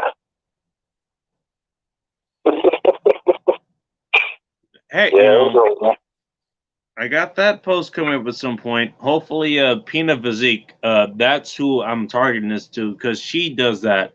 She gets kind of the ink, but it's not like it's not overt. It's just kind of like you have to look for it. But she's somebody like I'll be dead honest with you. Like that's someone I can see myself, you know, hanging out with like for quite a bit of time. Like I did with Hot Russian X or a Bowl of Chaos. That's how I can see myself spending a lot of time with. Like she's that quality. And so but I'm looking at it, I was like, okay, there's something else going on under the surface here. And I'd rather address that now. I don't know if that's ever going to happen. She lives in Pennsylvania, I think. I think she's going to move somewhere. I think she's moving to Colorado or something. But I'd rather address that now. Like, okay, hang on, honey. you got something else going on here. And these tattoos that you're getting, they're a symptom of a problem. You're not addressing the problem itself. You're only addressing the symptoms. Something else is going on. And let's figure out what the fuck that is. Why? That's what I'm looking at. I've seen her speak. She's done like live streams, like where she's in New York. She's walking towards her parents, and I'm looking at her, and she's about like 1 or 2 steps away from fucking crying, like just breaking down and crying on the fucking street. Okay. Something else is going on here, and I don't know what it is, but there's something else going on here, and I would rather know what that is. I don't know. That kind of shit's there. It's like, not my monkeys, not my circus, you know? Maybe. But if she ends up in my fucking circle, that will be that. And so I will have to fucking deal with that. I'd rather deal with that now. Like, I wouldn't deal with it at all, especially if she's moving her or something. Like, if I'm not fucking a girl, I don't care if she, like, what the hell's going on. Fair enough. That's like, that just means not dealing with girls at all. Which I don't know about you. I'm kind of partial of dealing with girls for the obvious reasons. But I think I'm not here to fix them. You know, I'm just, that's not me. I don't fix people. You got to fix yourself. Fair enough. By the way, I'm not disagreeing with that. That's what I want to push. Something is going wrong here, and you need to fix this fucking shit. Yeah. My experience is you can tell people that until you're blue in the fucking face, but until they hit rock bottom to the point that that they're tired of it, and then that's when they're going to change. It's not, and there's nothing that other people outside can tell them to do that. They have to eat out of a fucking trash can for a little while. So I don't think she's ever going to get to that. She's she's got contract gigs. She gets pictures taken of her because of, I don't know, her fucking bottom end. I'm gonna keep promoting that. She got a boob job, by the way, so she's probably more good in your end there now. That's another thing I want to point out. You get a boob job for what? Oh, Peanut Physics, she got a boob job. Go look at her. I don't know if you know how to look at her. I'll send you a picture of her or something lately. But yeah, she got a boob job. Now, my estimate is she's going to have that for 5 years, and then she's going to realize the fucking detriments of having that, and she's probably going to have it removed anyways. Yeah. Ask me how I know. I know people who fucking done it. Yeah, me too. And they had to get it removed because they have all these complications from it. Yeah, I've known girls that have had naturally large tits, and they've actually they went and got a breast reduction. Yeah, same here. Because their tits are just too big for their frame and shit. And you gotta understand that's like an extra 5 or 10 pounds just at your chest level. Because for girls, the center of their gravity is not at the chest like it is for a man. The girl's center of gravity is around her waist. Exactly. Right? If you want to test that shit, here's a really good, easy way to test that. Have a man and a girl stand in front of a wall, okay? And just have them lean forward to where the top of their chest is touching that wall. And then have them try to straighten back up. A girl, without having to bend their knees, they can't bend their knees or drop their waist. A girl can do it, but a man can't. He's fucked. As soon as he fucking whenever he leans forward against that wall with his chest, he's screwed. He cannot. He has to bend his knees and drop his hips to get the center of gravity. That's a really good, because a man's top heavy. Men are top heavy, and girls are like bottom heavy. By the way, This is why women are taught more jujitsu than anything else, because Yeah, they can Taekwondo and shit too. Yeah, because they can do a lot of more throws and all that kind of stuff. Their their weight is a lot closer to, it's lower. They have a lower center of gravity, basically, so it makes it a lot yeah, easier for them to deal with that. yeah, absolutely. No. That's why you'll see. That's like a lot of times at the high school level, if you have a high school that has wrestling, that has traditional like wrestling, not MMA and shit. I'm just talking about regular fucking wrestling and shit. Uh, in the beginning, you'll see girls outdo boys. Yeah. In the younger, like freshmen, sophomores and shit. Because I've seen this, because I used to wrestle. And you'll see the girls outdo outperform the guys physically. You're right. No shit. Okay. Dude, I wrestled last 2 years of high school, and my senior year in high school. I'd only started 2 years, and the second year I was competing at the state level in Texas. Nice. Yeah, there were my wrestling coach. He wrestled at Notre Dame. Little dude, little fast motherfucker, Coach Morgan, and fucking yeah, he taught me to wrestle. I just didn't like being pinned, dude. And I was just a big motherfucker. I could pick people up and just land them on the ground. I did the same thing, actually. Funny enough. But I was fairly fast on the shoot because most guys my size are fairly slow on shooting the leg and stuff. But I also played football at the time too. I was a blindside guard and defensive end. So I was real quick on getting, I had really good forward momentum, like a real quick burst of speed. I was good at that from football, so I already had that. So it transferred really easy. Yeah, that's kind of where I got my name too, because I would. That's where my name came from, actually. I have it on my letter jacket. Because as a defensive end, I would just run over the tackle, like I just run past him. Nice. I just went past his ass and tell him to go fuck themselves. And they would have me line up outside, like off the probably about half a yard off the tackle most of the time. And if that tackle wasn't fast enough to pick me up, I was in the backfield. Fucking like if there was not a running back or a tailback there to stop me, I was going to get your quarterback.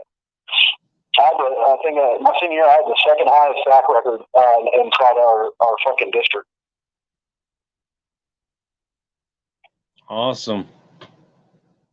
Yeah, I had like a 4.940 and stuff like that. I was fast off the ball, so yeah. So all that stuff transferred over to wrestling, and I made up for lost time because a lot of the guys I was wrestling had been wrestling for years. They've been wrestling since like 8th grade, 7th grade and shit, man. I came in there, I was like a newbie. And I had to practice a lot. Wow. But yeah, you'll see girls do that, man. You have girls at those meets and stuff. And it was fun to watch too. It's fucking pin those younger guys down. But it was weird. It was funny because like once those boys went through fucking puberty, if they started getting muscles like junior and sophomore or junior and senior year, those girls wouldn't have a fucking chance. Those girls usually didn't even show up after their second year. After their sophomore year, they wouldn't even come back because they knew they would get fucking slammed. I can believe that. Yeah, definitely. One thing I do want to actually bring this up is a political burnout thing. I think that's what I titled this. I do want to actually address this. Now, I don't think you were there for this. Juan Cabrera was there for it, and quite a few other people were. I was listening to the Men's Room Live, and they ended their live stream or whatever. What was this? Oh, well, I'm getting to that. Okay. it was I started scanning around. I was on my way home. I was on my way home from Pullman. That's where Nick Schulander lives. I was like in the mountains or something, and I ended up coming across a debate between Trump and Biden or whatever. And I came across, I was like, you know what? Why not? First of all, why not record it along with my own reactions? And why not fucking live stream if we could? And by the way, I was actually pretty fucking successful in live streaming it. I actually had more success having an internet connection to live stream it than I was actually getting the fucking debate. Now, I don't know. Were you able to hear any of the debate at all? Yeah, I was listening to it. Okay.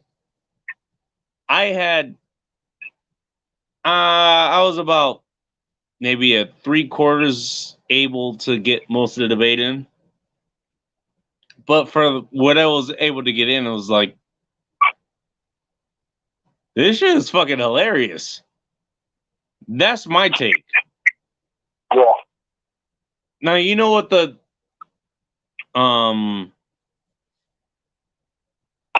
name of the flagship show that's on hiatus right now, but still is kind of, relevant. Laughed at Humanity show. That's the whole idea. Whatever. I could be pissed off about what humanity is. I could be sad about it, but I could also find the humor in it. I could find the good things about it. That's the whole idea of the Laughter at Humanity show. That's the whole idea. And so that's how I approached. I knew that's what was going to happen. Like, I knew it was going to happen because I was there. Back in 2016, Tom Likas did the same thing. You know who Tom Likas is, right? Oh, yeah. He did the same thing when he had a whole studio in Burbank or whatever. Had the guys come in, they got pizza and all this shit. And they just kind of sat back and watched the debate. They had their own commentary. And that's pretty much what I did. Now, I was on my way back home, so I had nothing else better to do anyways. And literally, it was the men's room ended, and I just started searching through other channels because that's what I learned. Maybe that's what I want to do if I'm going to be traveling anywhere.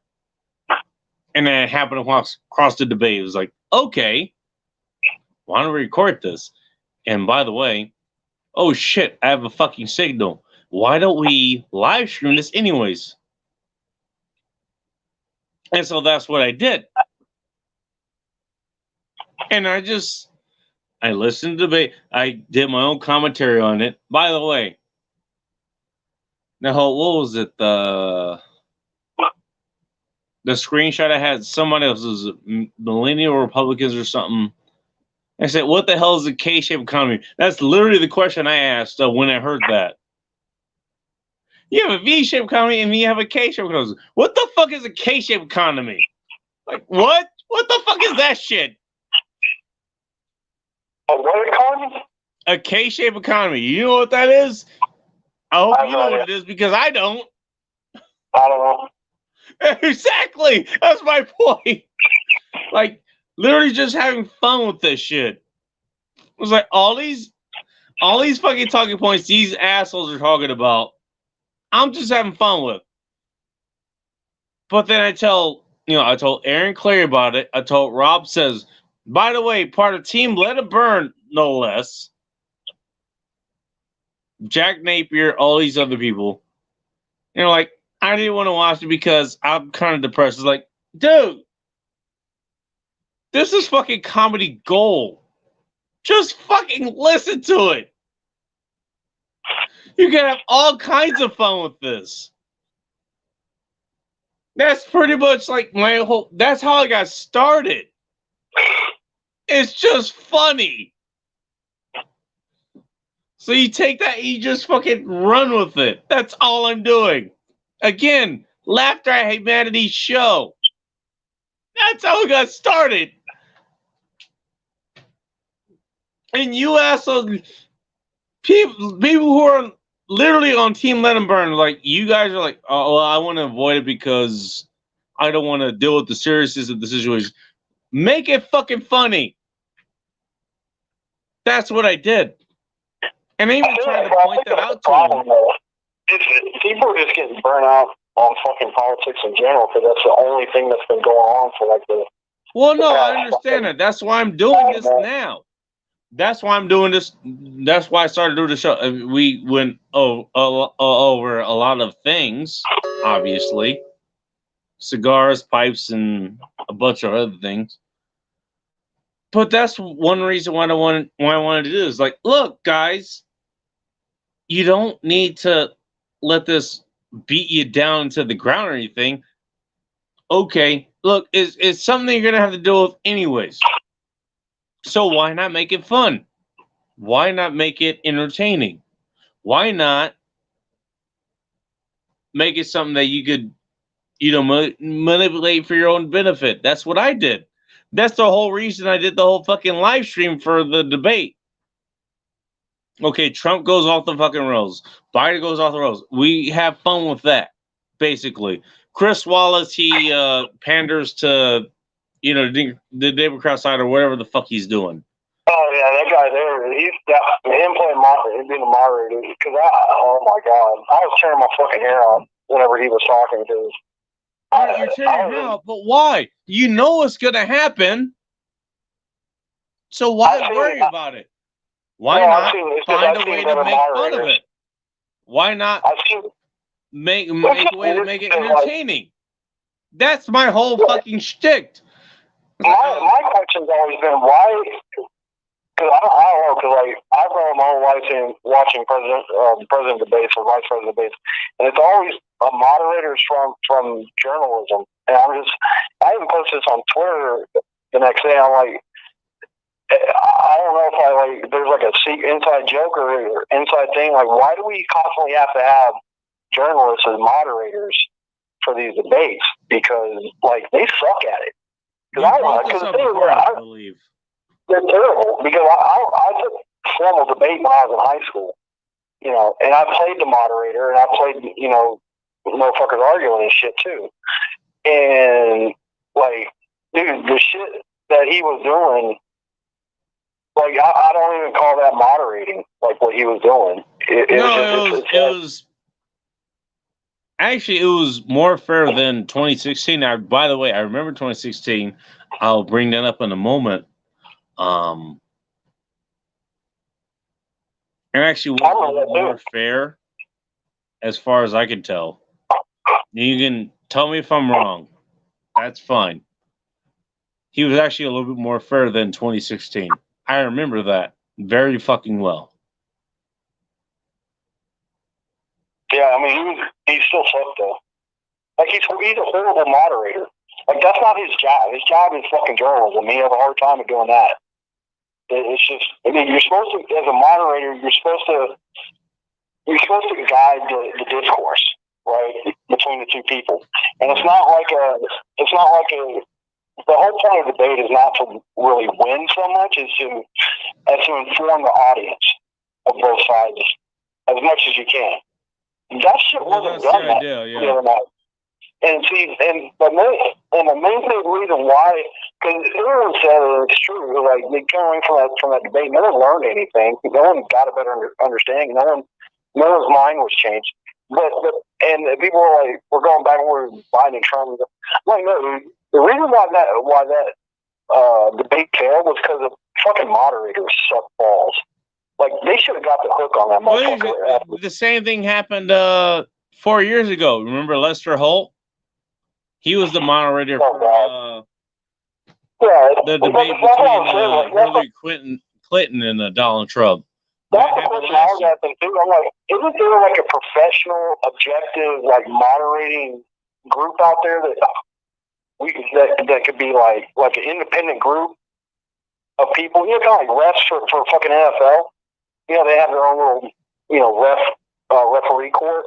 Isn't there like a moderator court out there independent, objective that they could fucking hire to bring in to Well, they're moderate probably this going to be doing that in the next couple of weeks or so, since Donald Trump he tested positive for the coronavirus or whatever. Because I can moderate that shit better than what he did. I and believe the it. other thing is, like, they were getting upset at Trump for over talking and shit over Biden. But the thing was, like, if you objectively watch the debate, the moderator Wallace, he was not asking the follow-up questions he should have been asking after Biden spoke, and all of his questions with Biden, the vast majority of them were leading questions. You're not supposed to ask fucking leading questions as a moderator. They all are. Yeah, you're right. But that was not the point of why I did it. First of all, I came across it was like, okay, they're debating, and fuck it, why not live stream it, and then why not record it? That's why I did it. I watched the shit show. But the same thing, you know where I got the inspiration for that? Aside from I had nothing else to do, because I was driving home. Tom Likas did the same thing. You know who Tom Likas is, right? Yeah. Dude, he did the same fucking thing. He ordered pizzas. He had the guys come in from Gary Sobransky, Dino D'Amelio, Mike Timpson. He had to come into his wherever the hell he was doing his show. Dude, it's like if you watch, whenever the debates were going on that night, bro, there was like numerous YouTube channels that were doing commentary on it, including Crowder. Crowder was doing exactly. That shit too. Yeah, he was doing the same thing. That's what I did this time, but that's what they were doing 4 years ago. Yeah, I remember listening to it, and it was fucking hilarious. It was hilarious just fucking listening to like Hillary Clinton going against Donald Trump and those two going at it, It was fucking awesome. And so I heard that, 4 years ago, and I came across this, a few days ago. It was like, okay, why don't we do a fucking live? Wait a minute, I have an internet connection? Let's fucking do it. I'm listening over the radio. I could play it over the radio, and it could be relayed over the internet. And that happened. Juan Cabrera, ask him how he knows. He was there for most of it. It was like, let's just fucking listen to it. And I have my own commentary about it. By the way, I threw my own innuendos along with a lot of that shit going on. I think he got a kick out of it. But that's what I did. You know what? Okay, fine. They're arguing over a bunch of shit that, first of all, we can't control anyways. And second of all, you know what? We're going to have to deal with it anyways. Look, I understand where everyone else is coming. Other people didn't want to listen to debates. Rob didn't want to listen to debates. Jack Napier didn't want to listen to debates. Well, he lives in a different country, so I kind of understand that. Cappy didn't want to listen to the debates or whatever. I get that. I get it. But why not make it fucking fun? Why not? Look, it's shit you don't control anyways. The only thing you do is vote, and that's fucking questionable anyways. So why not make it fucking fun? That's what I tried to do. That's why I fucking did it. You know what? First of all, okay, again, I had nothing else to do anyways. I'm just driving home. Well, I think you kind of answered your own question there, though. But you have nothing else to do. Well, yeah, I had nothing else to do, but also... Look, it's something that I don't have control over. Look, I don't have control over the politics. You don't have control over the politics of this country. But why not have fucking fun with it? That's my whole fucking point. That was the whole point of the whole broadcast that I did, the whole live stream that I did. When I did the whole fucking live stream of the debate, as far as I could get it, I'm pretty sure there was points where I couldn't actually broadcast it because I was in the fucking Cascades or whatever. But, you know, have fun with it. What the hell is a K-shaped economy? I had a whole lot of fun with that. I had sexual innuendos with a lot of other things that they were fucking saying. It's like, have fucking fun with it. What the fuck? Look, okay, you can be pissed off about it. These are things you can't control. So why not have fun with it? That's all I'm saying. That's all I'm saying. You don't control politics. So why not have fun with it? That's all I'm saying. It's the same thing I do with a lot of other people's podcasts. Okay, or, you know, posts on Twitter or whatever. I might throw some sexual innuendos or some in there. Okay. You know, this guy talks about, you know, this is what I'll do with coronavirus, and I'll go like, okay, I know how to cure coronavirus. You know, it involves a leg shaking orgasm. Well, wait, what was the question? It'd be some shit like that, you know. Look, there's ways to fucking do it. You don't have to fucking fear, I don't know, political discussions or whatever. Look, I know it's going to happen in most situations. It's going to end up being brought up. It's happening in a lot of the Masculine Geek conversations, in the Let 'em Burn conversations, the Red Even conversations. It's going to happen there. I know that. It's going to happen. But you know what? The way you deal with them, that's up to you. You're going to have to deal with what's... You can't control what's going to be brought up to you, basically. And look, the current politics, that's going to be brought up. I understand that. It's what you do with it that matters. Now, what Rob has done, as far as his Twitter goes, I can understand that he mutes a lot of words. I don't know what the words are. I've been doing the same thing. Go ahead. I said I've been doing the same thing too, because it gets. I'm almost 4 years old. I've seen one a couple of these debates and stuff, and I know how they work out. It's just you just get to a point where you get real fucking jaded. Hey, fair enough. Look, if you want to mute those words, I don't mute any words. I don't mute any words. I want everything coming towards you because I want to know what the fuck is coming. That's just me.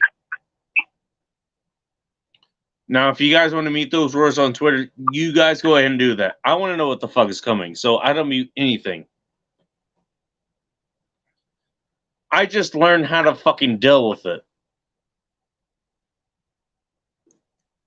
But hey, you know, all these people, if their words are muted that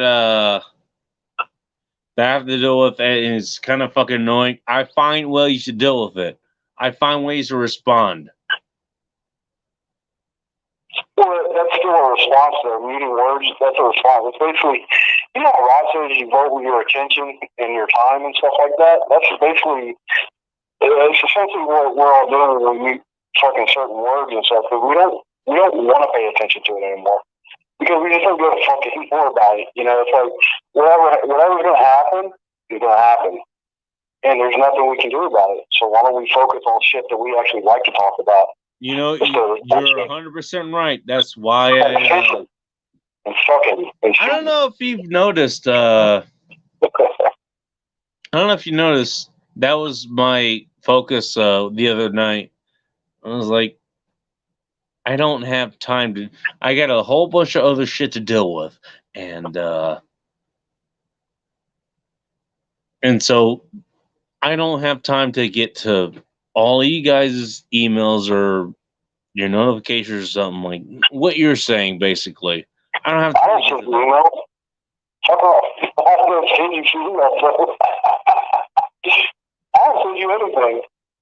No, you're right. It's like, I don't have time to get to that, so I'm not going to. I just read your stuff on your site, And yeah, I really wanted to do the comment and everything. I got a lot of reading to do from you guys. Well, you know how many fucking people I got to read every week, man? I got fucking blog posts and shit. I'm tired of fucking reading. I want a goddamn picture book. I want a big clip of the big red dog picture book. No fucking words in it. I just want to flip the page, look at the picture, make up a little story in my own fucking head, and then flip to the next page. That's all I want to do. I don't want to read shit. Understood. I'm burnt out with it. I'm fucking tired of words. I get it. No, I understand. You're not alone. I don't fucking coloring book. People like you'll mute this shit, or you'll go do something else. You won't pay attention to this. I won't, dude. I just say I'll go to the range or something. Fuck it. And it's really weird because, like, here's the thing, like, they have all this shit on social media about these fucking cities and shit. But, like, I go outside and, like, nothing's happening, man.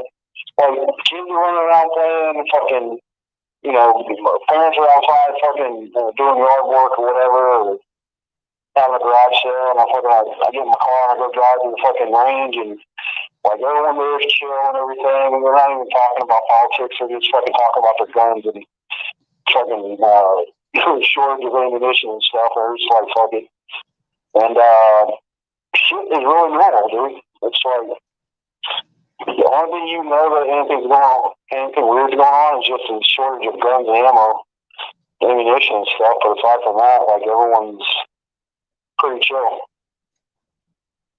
You know, and then you go back on social media, it's really weird because it's like you're getting hit with this onslaught of all this information, of all this violence and shit going on. It's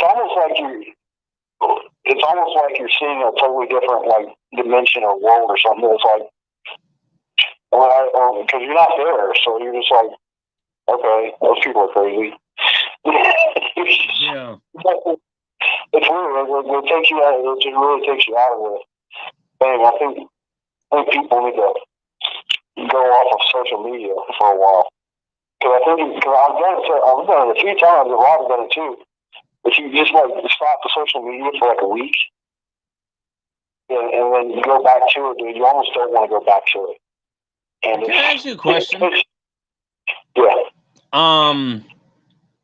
What are the people like in your area? The area that you live in. Now, I know you live kind of in the greater area of Houston, in Texas.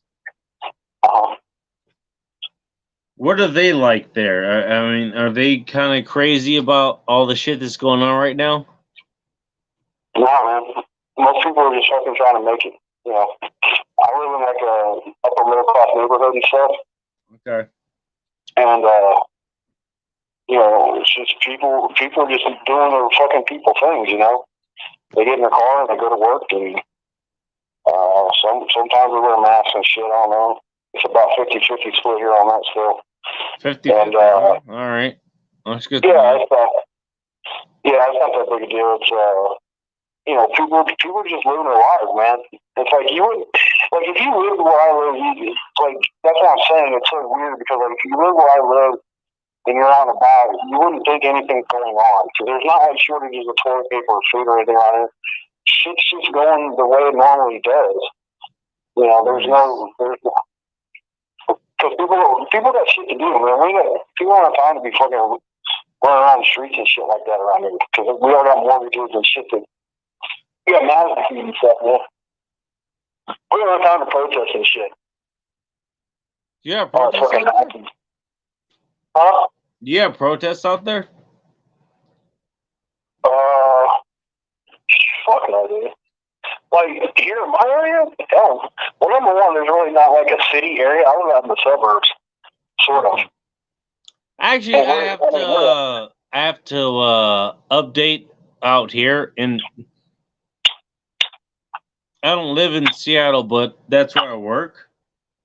Apparently, there were now I've been reporting that there have been too many protests out in the Seattle area. Apparently, there were a few in the last couple of days, like some Black Lives Matter shit that happened out in Seattle. Yeah, I mean, that's something that's not going on here, man. It's like it's a totally different world. Like there's no demonstrations or marches. Honestly, if there were, people wouldn't care. It's like march, just get the fuck out of the way. We gotta get to work. Right, exactly. There hasn't been a whole lot of we gotta get stuff to work. Yeah, there hasn't been a whole lot of stuff around here in Houston and stuff either. There's been a few demonstrations and stuff, but well, that I'm glad to hear. There's not, shit is not burning around. There's not any burning inside this state or around my fucking area within about 100 miles, probably, that I know of. And if there were, well, there's a lot of armed people here. I'm just going to say that. The business would be taken care of. That's awesome. Because people got guns around here, man. You don't come to Texas and fuck around like that. That guy over in Austin found out real fast too. I heard. And even like that, like those cities, that's what people don't understand about Texas. They're like, how does that happen in San Antonio and Austin? Well, you have to understand all these major cities: Houston, Dallas, Fort Worth, Austin, San Antonio. These are all big cities in Texas, not the kind of the boonies or even the suburbs of Texas, but we're talking about the big cities there. Yeah, the major cities here, they're all Democrat shitholes. They're all the city proper area. They're all run. They're Democrat shitholes, right? Even Austin. Austin's the fucking state capital. Austin is definitely known in Texas. That everybody knows that Austin is not the place to go if you're a Republican or anything else. That's just the thing, though. Like, you don't want to live inside Austin itself, the city limits. But like, it's like all the conservatives, they don't live in the fucking city anyway. Very few of them do. They live in the surrounding areas. Right. It's the donut theory of real estate. You don't want to live in the city, but you kind of want to live kind of outside of it. They'll live outside of it. Outside of it or whatever. And they'll drive into the city and work. Most of the places that I've lived in. You want to live outside of it, basically. Yeah, they live outside. They drive into the city to do the work if that's what they do. And if you look at a political map in Texas, you'll see these little blue fucking islands that are these major cities. But if you look at a county map, countywide, where all the counties are broken down, you'll see the little cities inside the counties, and then you'll see, and they'll be blue, and you'll see the surrounding fucking all the surrounding other counties are all fucking red. They're like little blue islands, except until you get down to like South Texas, like deep, like down in the valley and stuff, and that shit's all blue. But yeah, well, like for the most part, like the northeast, the east and stuff, and out towards the west stuff until you get to like way west, like towards New Mexico, and all that shit. Those areas are blue. The border towns, they're all blue naturally. But like everything else is fucking just red, dude. Like the political map. And that's why like people are like, we're gonna turn Texas blue or purple or something. No, you're not. Fuck out of here. Y'all been saying that for like the past fucking 2 decades. You're not gonna turn Texas fucking red or blue. I mean, because people, especially you come here spouting that shit off for taking our guns and stuff, you're gonna find out real fast. We're going to reclaim them from the waters, from the boating accidents. Exactly. We're going to go deep scuba diving. We're going to go on the lakes and rivers. We're going to reclaim all the rifles that we lost in the boating accident. We're going to bring them back on the shore.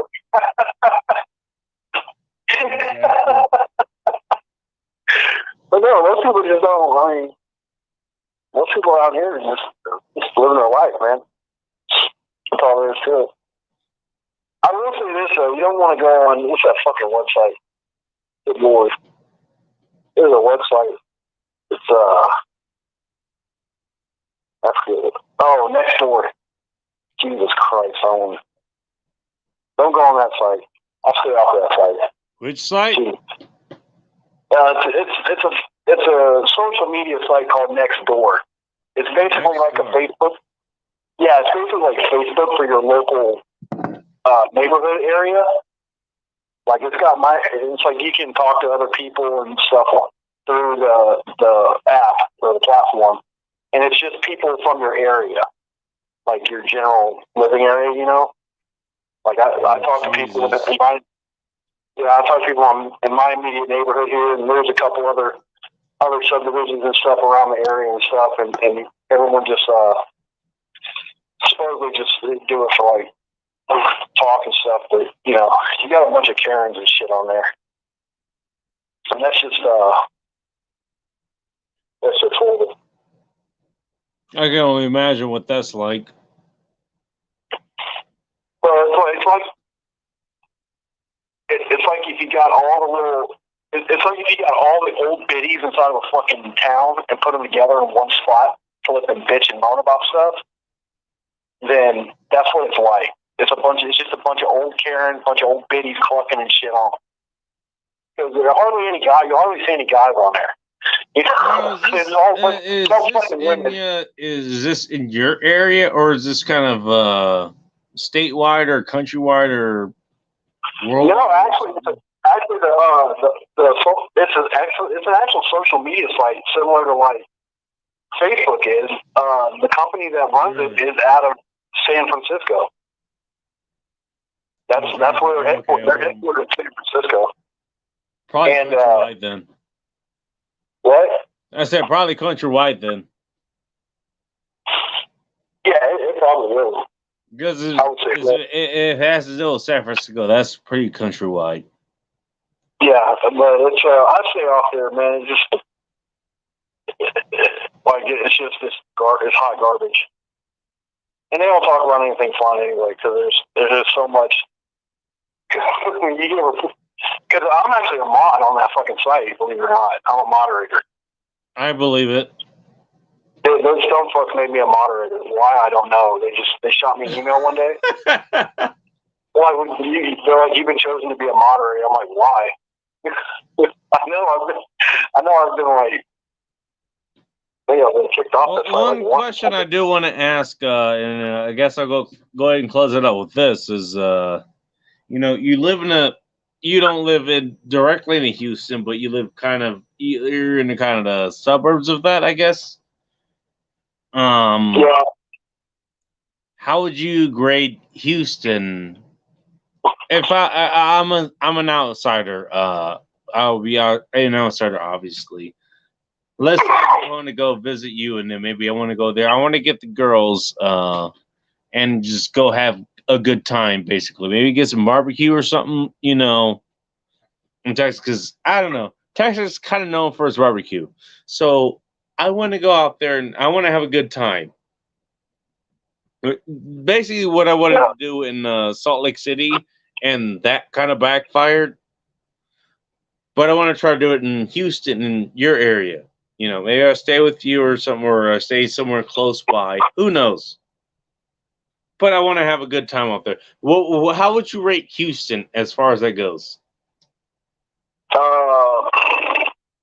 It would be a lot better if we had our music venues open right now, but we don't. Because Houston's got some pretty decent music venues, both large and small. Mm-hmm.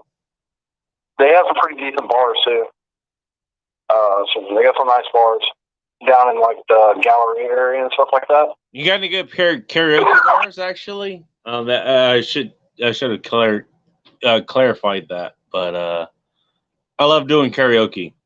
That's just a thing of mine. Oh shit, we got karaoke bars like not very far from where I'm at. Really? Yeah, oh yeah.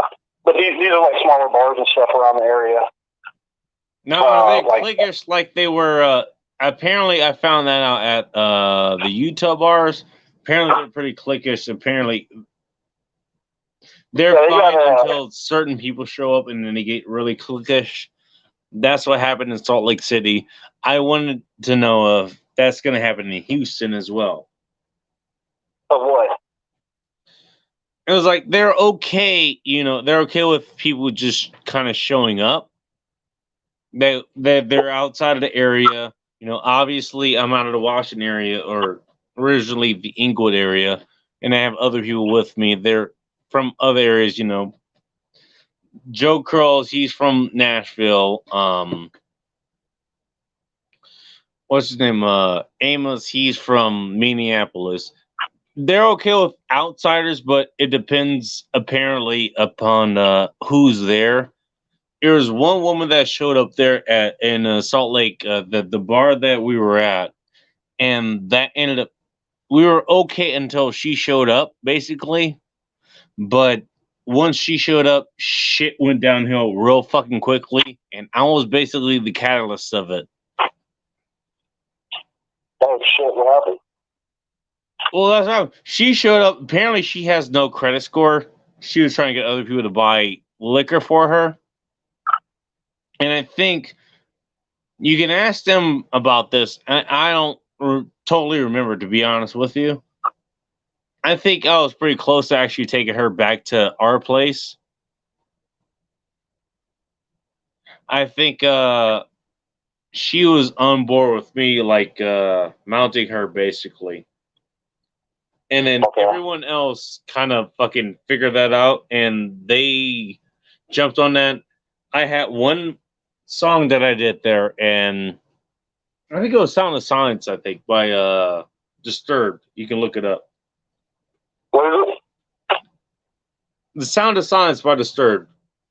One of the things they did was, and so they could stay open, they will have the people who sang up there, they would sanitize the mics, and that's what I did. And they had me come up there again to sanitize. I guess I didn't do it right the first time, and so I did it the second time, and I threw him a thumbs up, and apparently the DJ took it as a middle finger. He thought I was flipping him off. In reality, I was actually giving him a thumbs up. No, I'm dead serious. That's funny. Oh shit. No, dead serious. And we were getting kicked out. The other guys, they were getting pizza at the time. And so that's what we had to deal with. We were already on our way out anyways. So it wasn't that big of a deal. But, from what Joe Crow had to say, like, he actually lived there about 18, 19 years ago, something like that. And when he said, it was like, he forgot how kind of cliquish they were. If you're outside of the group, they don't really accept people outside of the group. It doesn't matter who you are. So it wasn't like a skin color thing or anything like that. It was just like all of us were outsiders. Yeah. So. Yeah. I don't know, man. Like, people are a lot more chill here than that, for the most part. Like, that wouldn't be a problem. That's what I gather. As far as I never went to a bar out in like Dallas or Houston area or anything, but that's what I gathered out there. There's a lot of bars around here. They usually do like karaoke on Thursdays, or Wednesdays, Thursdays, or Fridays, or some shit like that. It all depends on what bar you go to. But yeah, I mean, like my daughter and my ex-wife's family, they always go out to bar, to karaoke bar and stuff like that. Nice.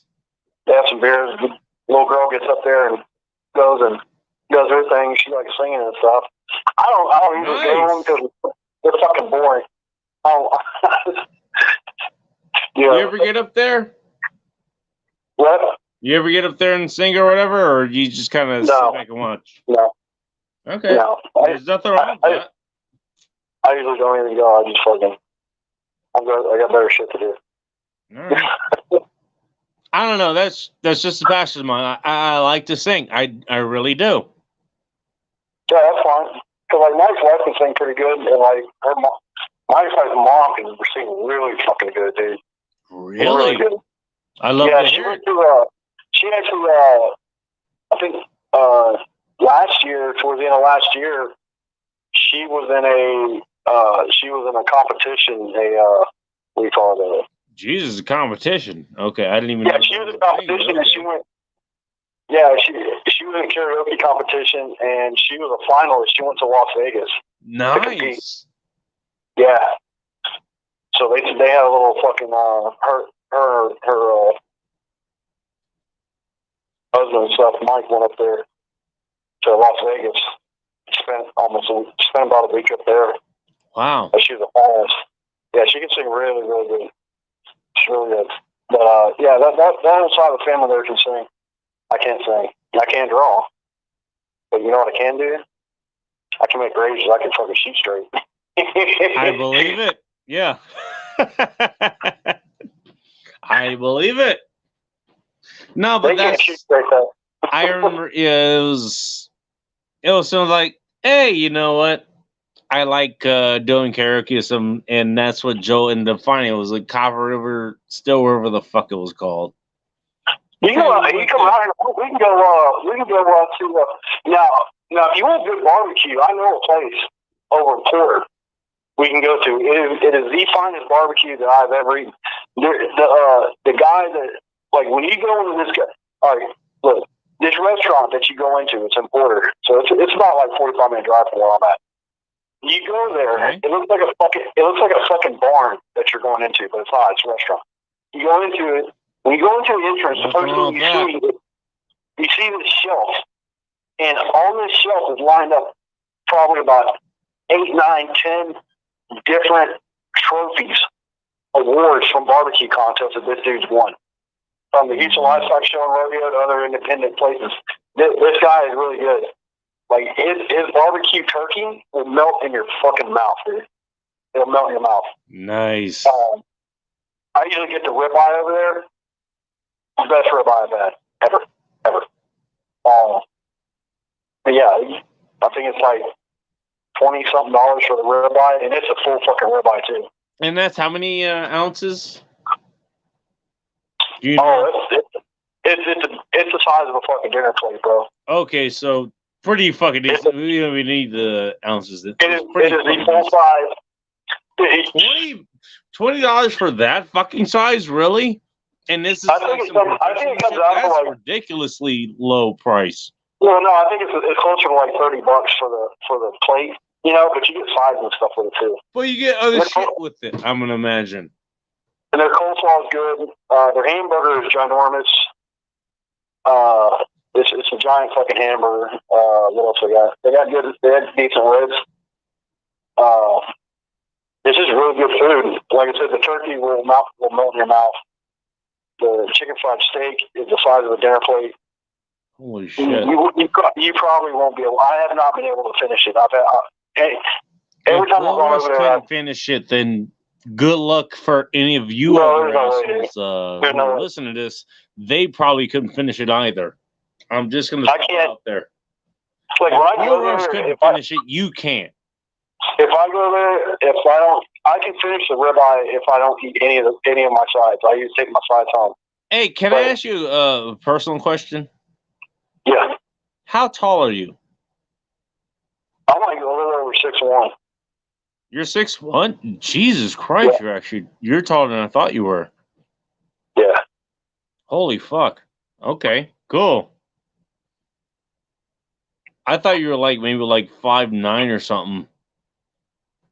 Nah, dude. I'm like 6'1". Yeah.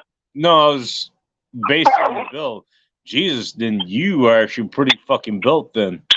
Holy fuck. Yeah. Mm-hmm. Nice. That's awesome. All right. Well, you can ask Rob about how I am, dude. So you're only an inch shorter than I am. Okay, I can see why you're making fun of me about being Lincoln and all this shit. Okay, yeah. That makes sense. Yeah. Yeah, you got to stop skipping leg day, bro. I'm not skipping leg day. What the fuck? Where did that fucking happen? I pride myself on my fucking legs, goddammit. Oh, my daughter's got bigger legs than you. Shut up. How did that happen?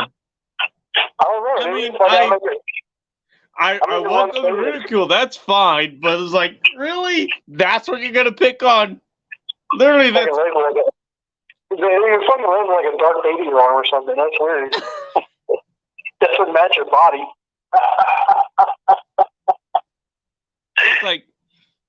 one of the things I've worked on the most is, and that's what's getting picked on. Okay, fine. Really? All right, fine. Yeah, you're wrong. Like, you just got a lanky build. That's all. That's your problem. I don't even have a lanky build. That's the thing. Maybe I do. I don't know. I mean, I really don't compare myself to other people. Maybe I haven't thought of that. I don't know. You got like a really lean build because you got like that basketball player build. You know, you're kind of lean. I guess. Long well, keep in mind, like you know, when I first started working on this, we actually talked about this today. I actually kept about like 50 or 60 pounds extra heavy weight because I wanted to build up my legs. And one of the black belts that his father, he basically looks like a black version of Buddha. So he has a big ass belly. Yeah, no, I'm dead serious. He has a big belly, he has a bald head and all this stuff. But like you look at his legs and all he does is walk and all this stuff. He has like built fucking legs. Yeah. Now, he's shorter than I am, but you know, I saw that and was like, okay, that's one way to fucking do it. So I decided to keep the extra weight. And the idea was, you know, I'll do everything everyone else is doing, but I'll have an extra 40, 50 pounds on top of that. So that will build the fucking legs up. Now, okay, I'm kind of tall, I'm kind of lankier, as you said. But that will build up other things here, you know? You probably need more fucking protein, if anything. Well, I did that anyways. Because you should probably be taking in about one and a half to 2 grams of protein per pound of body weight. Oh, trust me, I'm doing that anyways. But the idea was I'd have the extra weight, you know, on top of whatever the fuck I'm lifting. I'm lifting the same thing everyone else is, maybe even more so. But I'll also have like the extra 40, 50, 60 pounds, whatever the fuck it is, on top of that. And so I'll use like the actual body weight that would help build this up. Yeah. And then eventually I would end up losing it. And that's what I actually ended up doing. Oh, yeah, because it sounds like you just leaned out more than built any muscle. You probably built some muscle. I built the muscle and then I leaned out. That was the idea. Yeah. That was the idea. That cycle. Like, that shit takes a while, man. I'll tell you. Oh, no, it did take a while. Trust me, it took a while. You just gotta keep going.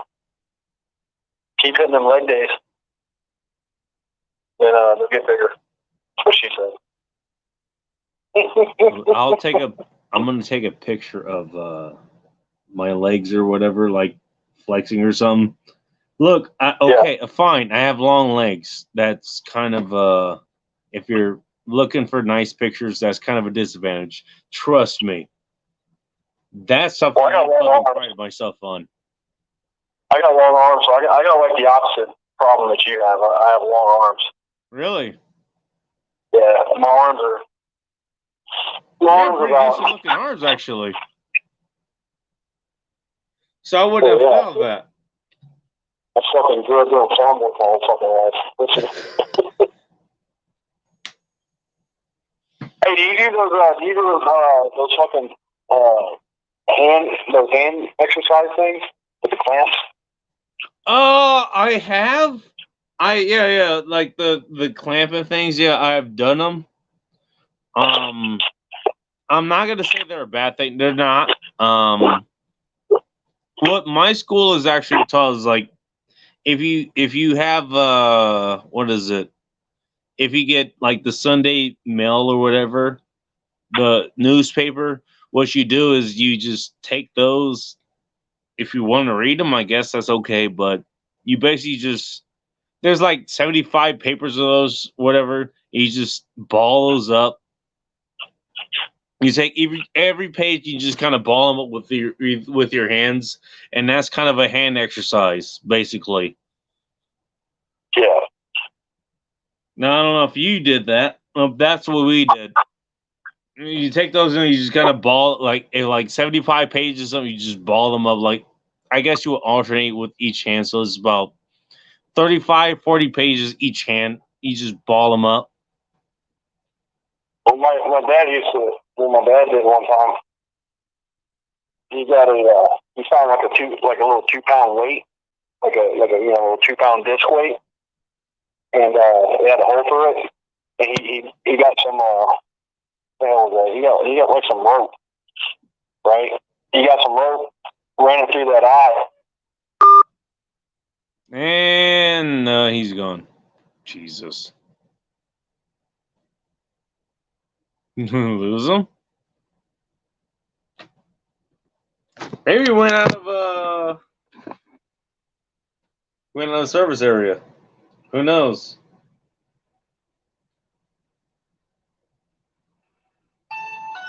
No, well there he goes. He's back. Okay, hang on. I don't know what the hell happened there. Maybe he hit the wrong button. Who knows? Yeah, I probably did. I got fucking fat fingers. So, hey, I know something about fat fingers. Even though I'm lanky, I do have fat fingers. I have to do the same thing. Hit the wrong button, you know? It happens. Yeah, my dad had like a 2-pound weight.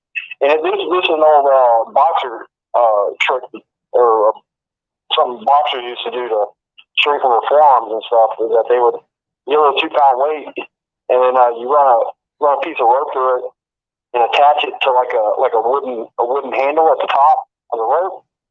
And then what you would do, you have that rope that runs through that piece of wood, and you would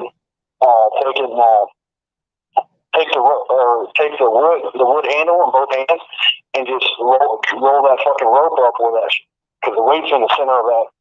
The weight and the rope is in the center of that handle, right? It makes like a T shape, and you just roll that weight up to the top of that handle, and then you roll it back down. Roll it back down. You keep rolling back up, rolling back down. You keep doing that until your fucking arms fall.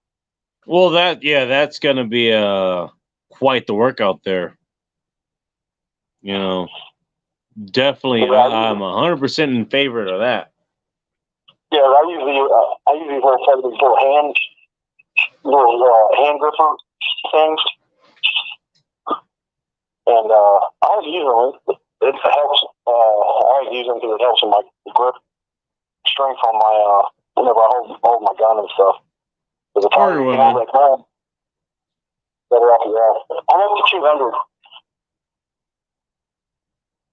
I wasn't 250. I went down a little bit because I haven't been working out as much. No, you're definitely. Hey, you want to throw something in there that you've dealt with, especially since you've been through the Marine Corps. I have not been through the Marine Corps. I've been through a lot of other things, but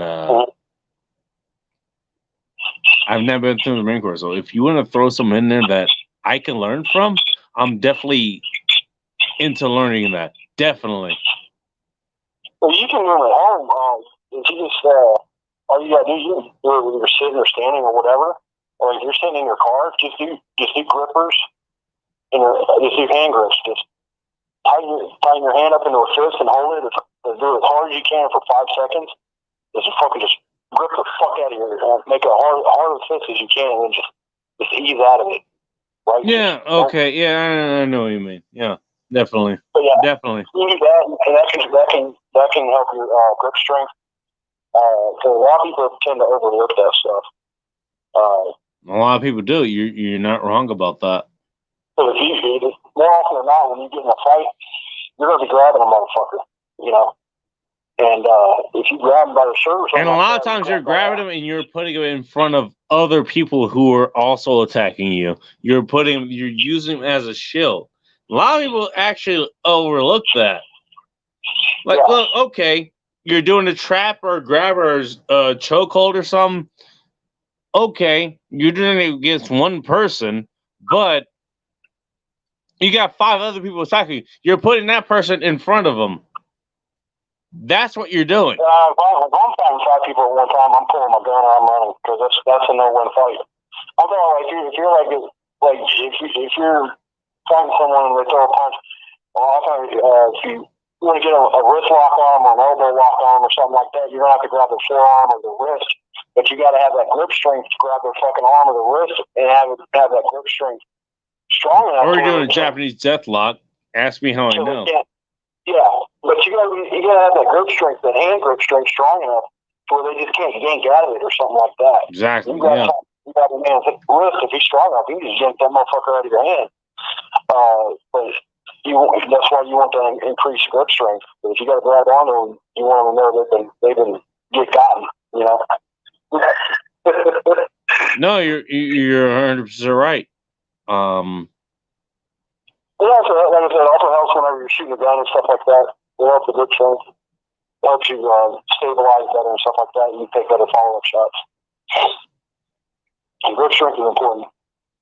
I told Jack Napier, I told him to do a fucking video about this shit. What about Jack Napier? Yeah, I told him to do a video about that on his Patreon thing. To do some workouts and stuff to bring that subject up.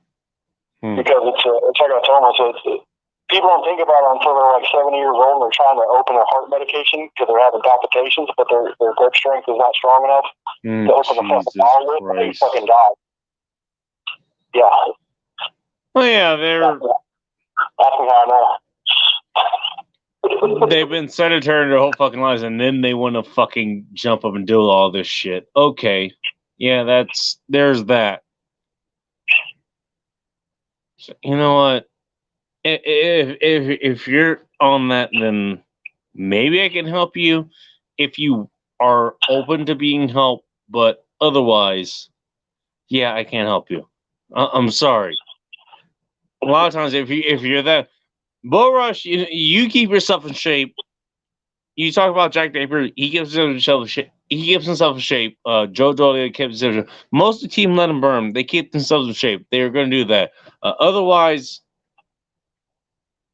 I can't help you. I'm sorry, I can't help you. Well, you just gotta, like, that's the whole part of being a man and stuff, you know? It's like, I grew up like that, and, you know, we were always, like, me and my brother, we were not fat bodies. You know, we worked all the time, shit. And, yeah, we were always some pretty strong kids and stuff. We were all stronger than some kids we went to school with, I know that. Some of them boys are soft. They stay soft. But, yeah, you don't want to wait till you're like 60, 70 years old to be doing that stuff.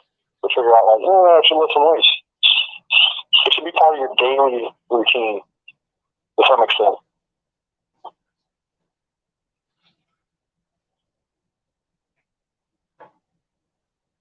Even if it's just like going out and walking the dog.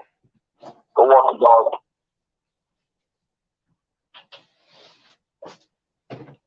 Well, and keep in mind, what I'm doing now, I'm pretty fucking hammered. I'm drinking, and I'm smoking things. Mostly tobacco. So you would say I'm pretty impaired. Even then, I could look out of my windows like, are there people coming here to come do some shit? I'm pretty sure I could pick them off. I have no problem doing that. Do I need to go outside? Do I need to grab the fucking machetes? Do I need to go behead and bifurcate some people? I could fucking do that. I can do that. I have no problem doing that. Most people couldn't do that. And I think that's what you're talking about there. Is there are other people, they have to deal with other issues or whatever, and for whatever reason, they can't do it. I fucking can. I can do it right fucking now. Oh, is there a mob outside? Oh, that'd be fucking fun. Guess how many toys I have to fucking play with? Guess how many? Guess! 5. 5, and you know what? Throw an odd number in there. Trust me, I'll have another one ready to go. That's not even counting the fucking pants that I'm going to be putting on to get out there and deal with it. You only got 2 arms, though. Unless you figure out like some kind of master shredder suit to make, you know, that would be awesome. Oh, don't give me any more ideas. Do not give me any more ideas, because I will fucking take it and run with it. Have you ever seen the fork, the barbecue claws to make chopped pork and stuff with? Wait, what? Have you ever seen the barbecue claws that people buy to make chopped pork with? For like chopped pork sandwiches, barbecue pork sandwiches and stuff? Yeah. I know about the pork sandwiches. I don't know what you're talking about to get to it. Oh, okay. So there's these utensils. They're basically barbecue claws. And they're exactly what the fuck you think they are. They're fucking claws. Oh, wait. I know. Yeah, it's kind of like, it's basically, it's something like you grab, like, it's kind of like claws, but you use it to basically tear the meat apart, essentially. Yeah. I think that's what it is. Yeah. Okay. That's what you need to get. Or at least look at it.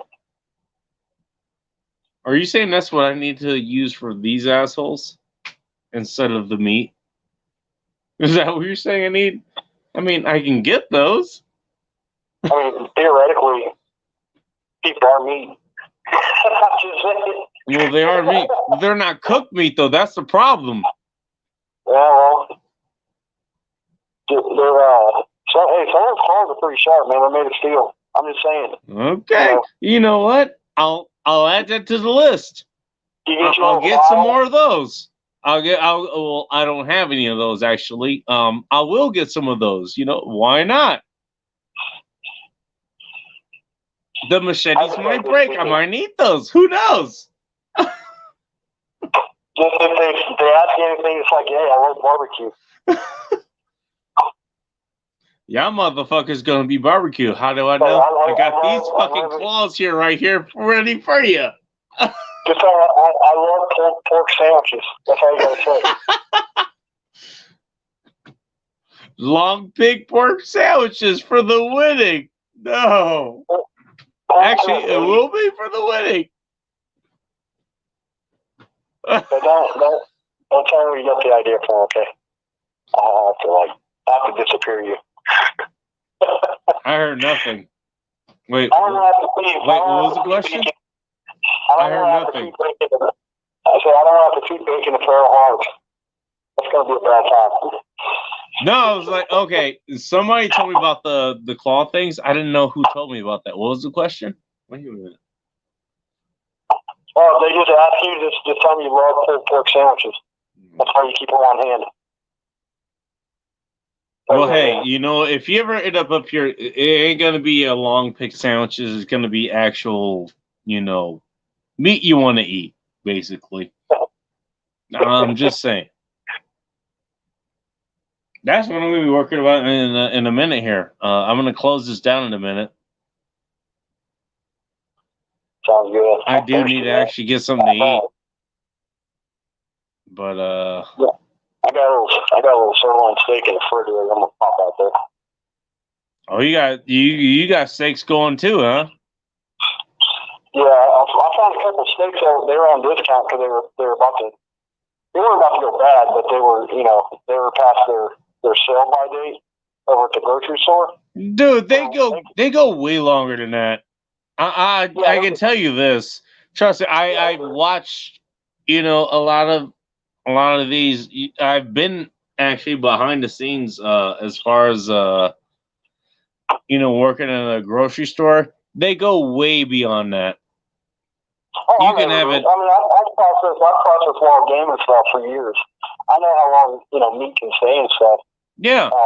Okay. You know, actually, some wild game, it can turn pretty fast, a lot faster than your farm animal meat can. Well, okay, if you're talking about game, like if you shot something and then you have to kind of core it and get all the guts and stuff out, that's going to be a lot quicker.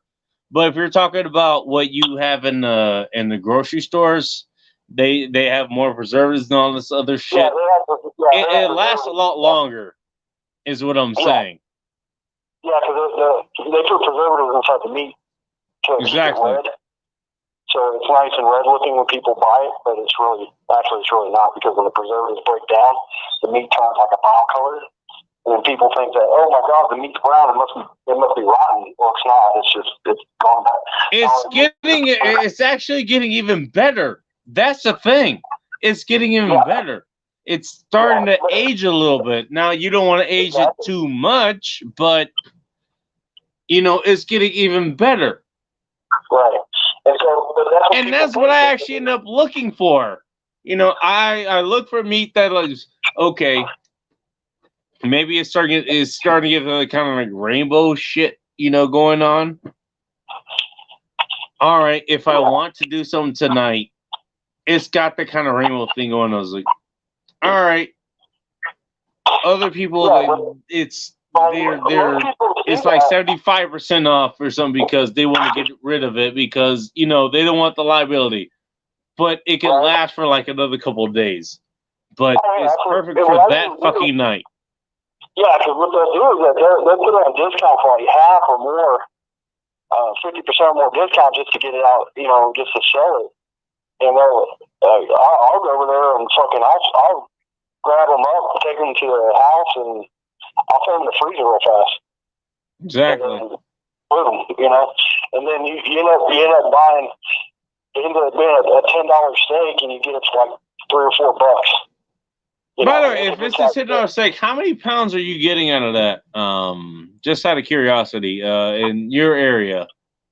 Now I know what's in my area. There's a reason I'm asking what's going on in your area there. For what? What was it? What's going on in my area? No, we were talking about pounds. Like, if it's in the discount area, usually steaks are weighed by pounds or whatever. It's like $10 a pound, $20 a pound, whatever it is. If it's in the discount area, what are you getting out of that area?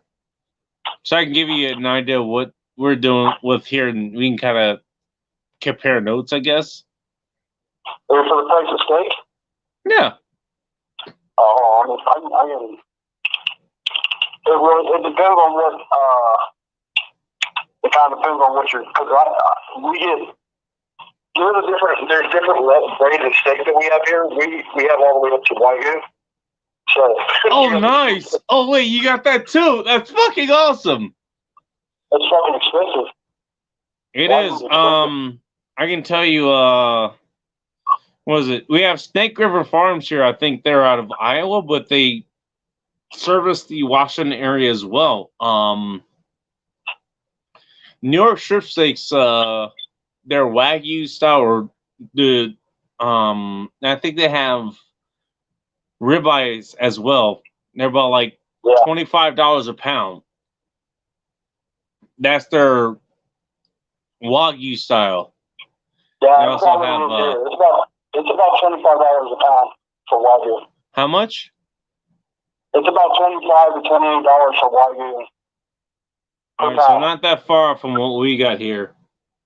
I think ribeye is running around, like Texas Angus or Angus ribeye is around $14, $15 a pound, I think. Yeah, that's way less than we have here. That's way less. Well, you're in Texas, so that kind of makes sense, but still way less. Yeah. Holy shit. And that's for ribeye? Yeah. We get New York strip, and it's like $25 a pound. That's pretty standard ribeye though. I think for the if you want the Angus steak or the Angus grade, the black Angus grade ribeye, that's gonna be closer to like $18-20. Well, Angus is what you want if you're getting beef, anyways. That's the standard. You want Angus is what you get for beef, anyways. Yeah. Well, and also too, you gotta be careful about the Wagyu because you can a lot of times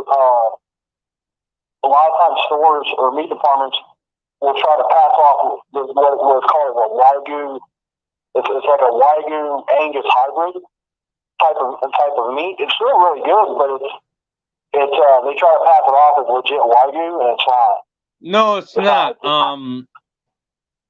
I'll give Steak River their due to. They say it's what they say is it's the American style. They don't try to pass off as anything else.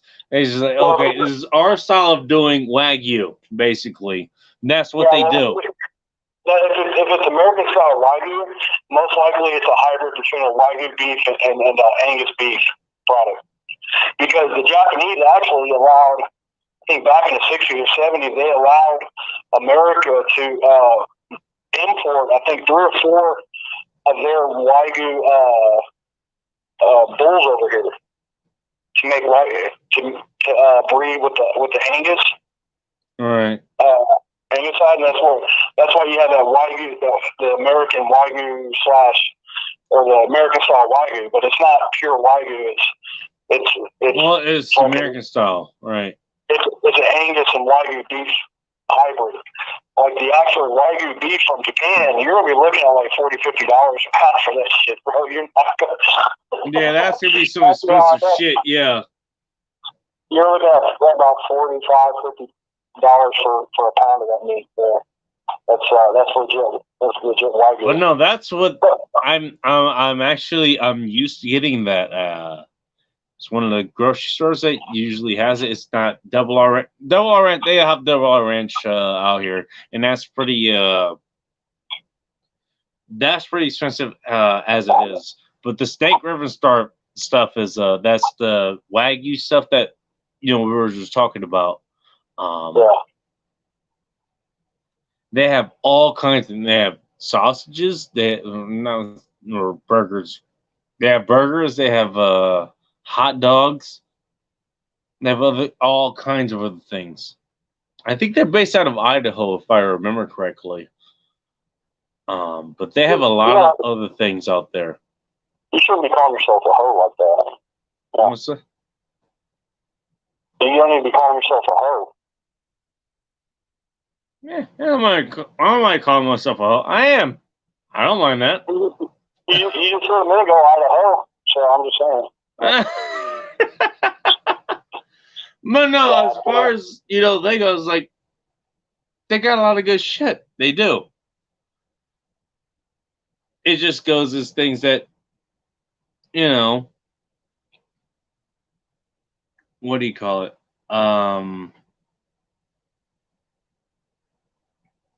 They have good shit, basically, is what I'm saying. And I actually, in my freezer now, I have a lot of shit from them and from the other one, Double R Ranch. I have shit in there. It's been there for like 2, 3, 4 fucking years. And there's steaks that have unearthed like after years. Now they're supposed to lose like their nutrition or whatever, or their flavor. And I unearthed quite a few of those a couple of times, and tastes just fucking fine. I'm pretty sure I was doing okay nutritionally wise, getting one of those steaks out of there. This is after 2 fucking years. I shit you not. 2 fucking years after unearthing one of those. And I'm doing just fine with those. It was okay. Now, I'm not saying that you should do that. I'm just saying that's what I did.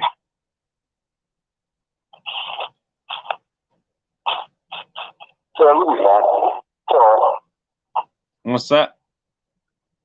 I said, you should be fine with something like that. And you should not both in your bowl, you know, you'll be fine. You'll be good to go, man. Yeah, you're right. You shouldn't go more than a year or whatever, having your steaks in your freezer for a year or whatever. Depending on how you freeze them, I guess that's probably a thing. Yeah. I froze my steaks for a year or 2 or 3, and then I unfroze one, cooked it, and ate it. And guess what? It was one of the ones that was I actually did 2. One of them was the USDA Prime. Now it's fucking delicious. The other one was the Wagyu one, the Snake River one, and that also was pretty fucking delicious. No problem with either one of those, even though I had them sitting in the fucking fridge for 2 fucking years. I shit you not, 2 fucking years. Okay. Now, maybe there were some minerals missing. I don't know. Maybe that could have happened. Maybe I made them up with some other stuff that I had. I don't know. But the way I did them, they worked just fucking fine. You're telling me what I told you. Who knows?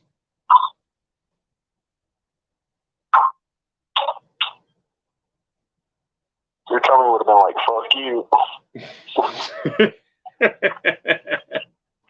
Your butthole would have been like, what the fuck you do to me?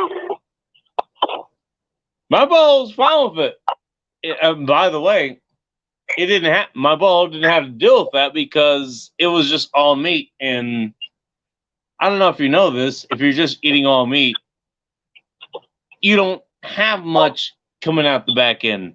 You really don't. Just saying. Yeah, that's true. I noticed that. Well, I had to tell this to my buddy earlier. We were talking about septic systems and other systems and stuff. And my thought was, you know what? I don't mind having the septic system because guess what? It's just going to be meat, first of all. And second of all, I'm probably just going to be eating mostly animal meats anyways. So I'm not going to. Most of the things that your septic system is going to have to deal with is toilet paper. I don't have to deal with most toilet paper. I barely. I just got toilet paper recently, just as an insurance policy. I am now on my. I think I'm on my last roll or second last roll, of which that's what I was on. What, last year?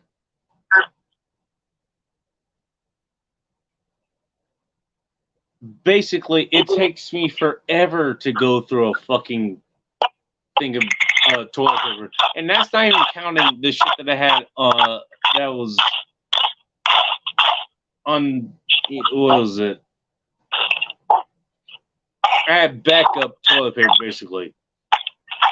That's not even counting that. If you do it a day, like an attached day, you don't have to worry about that either. I might do that too. Actually, now you mention it. Yeah, she mentioned that as well. I might actually do that as well. Hey, got free water. Why not? Yeah, you just go on Amazon and get one of the bidet attachments to your toilet, so I can slap it on there and connect the hose. Now, question: do any of those have a heating element to them? Because I don't know about shooting cold water into your ass. That's not something I don't think I'd be a fan of. They do, but they're expensive. You know what? I spend the money to do that. To be honest with you, I'd rather have maybe not totally hot water, but at least something that's kind of like lukewarm. The water here is pretty cold. I'd rather do that. Yeah, I would too. I don't know, just between you and me, man. No, I don't want cold water up my ass. I'm sorry. I don't want that. Sorry. Yeah, I don't blame you. What are you doing over there? Well, I'm cracking some sea salt, some pink sea salt on my steak here. Oh. Is that for your salt container or something? Yeah, I got a salt grinder. Oh, nice. That's awesome. Yeah, I got some pink Himalayan salt. I pour in a fucking salt grinder. Fucking turn the knob on and fucking grind it up. That's better to me. I just get the salt grinder from Walmart, and that's all I got. You're doing better than I am, that's for sure. Nice. Yeah, fucking salt. Who cares? Salt, whatever. Although, I do have to say, the pink Himalayan salt, or just the Himalayan salt in general, tastes different than the fucking 50-cent box of salt you get from the store. The iodized. This stuff is not iodized, so. You actually are grinding the salt. Like, you aren't buying it from Walmart like I do. Like, you're literally doing this shit. Yeah. Nice. That's awesome. Better. It tastes a little bit better. Give me a little piggy. Speaking of which. Civil. Yeah, that's another thing I started doing too. Is I started grinding my own coffee beans and shit too. Instead of getting like the Folgers fucking. How do you grind your own coffee beans? No, I actually do that. I have a coffee grinder.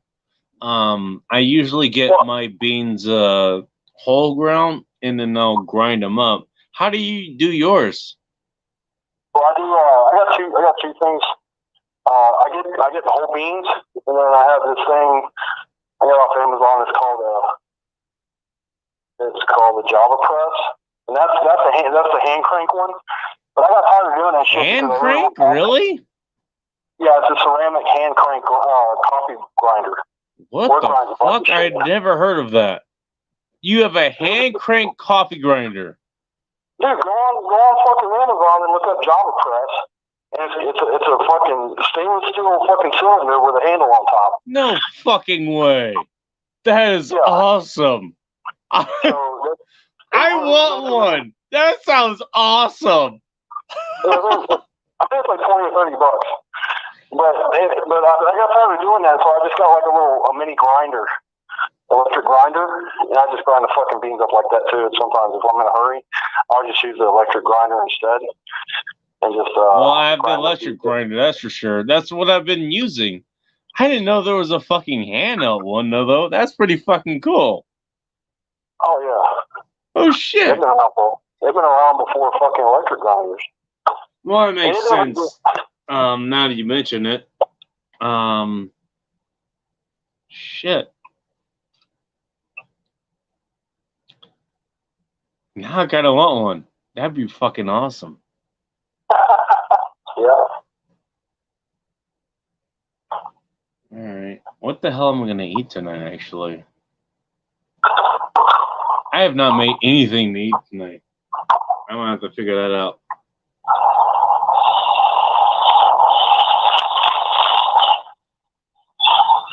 Dude, how long are you be up tonight? We're at okay. Well. Oh yeah, what happened with that? So my back got jacked up and shit.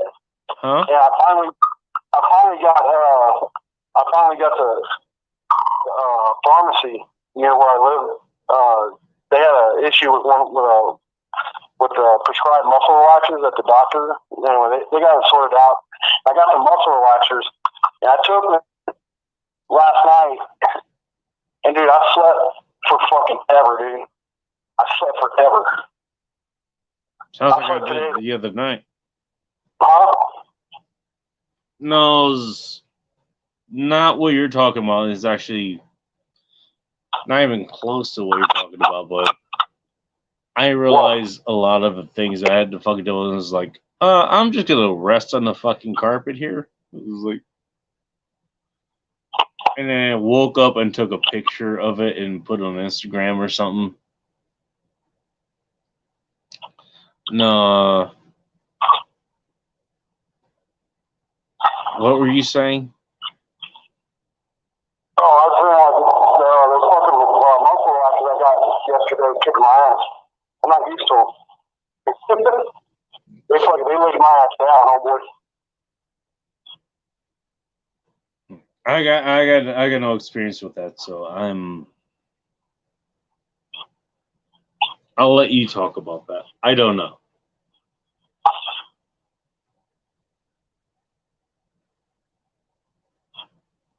I think oh Jesus. We're almost going 3 hours here.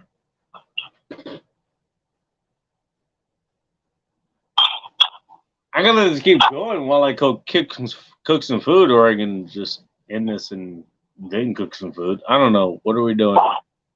I don't care. Look, it's gonna reset within the next couple days, anyways. I don't give a shit.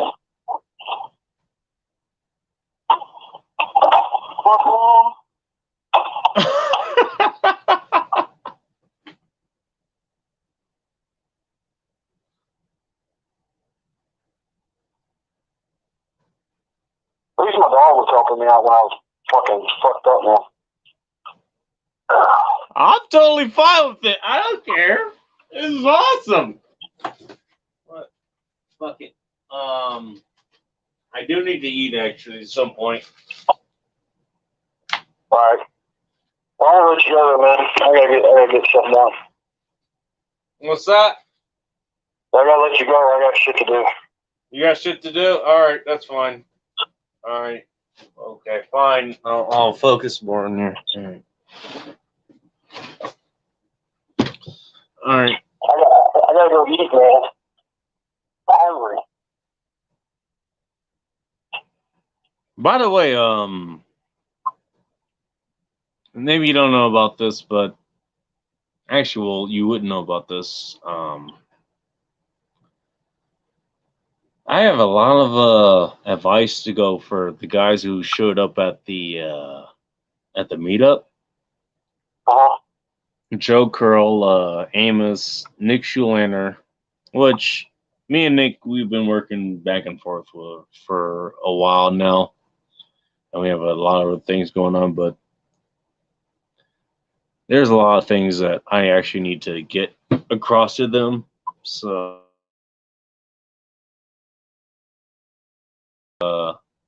as a kind of like a YouTube video or whatever, but it'll be like kind of an unlisted one or something that I'll let them know it's there, but it won't be visible here, I guess. It won't be a public one. It's something that they'll be able to pull up as they, if as I give them the key for it or whatever.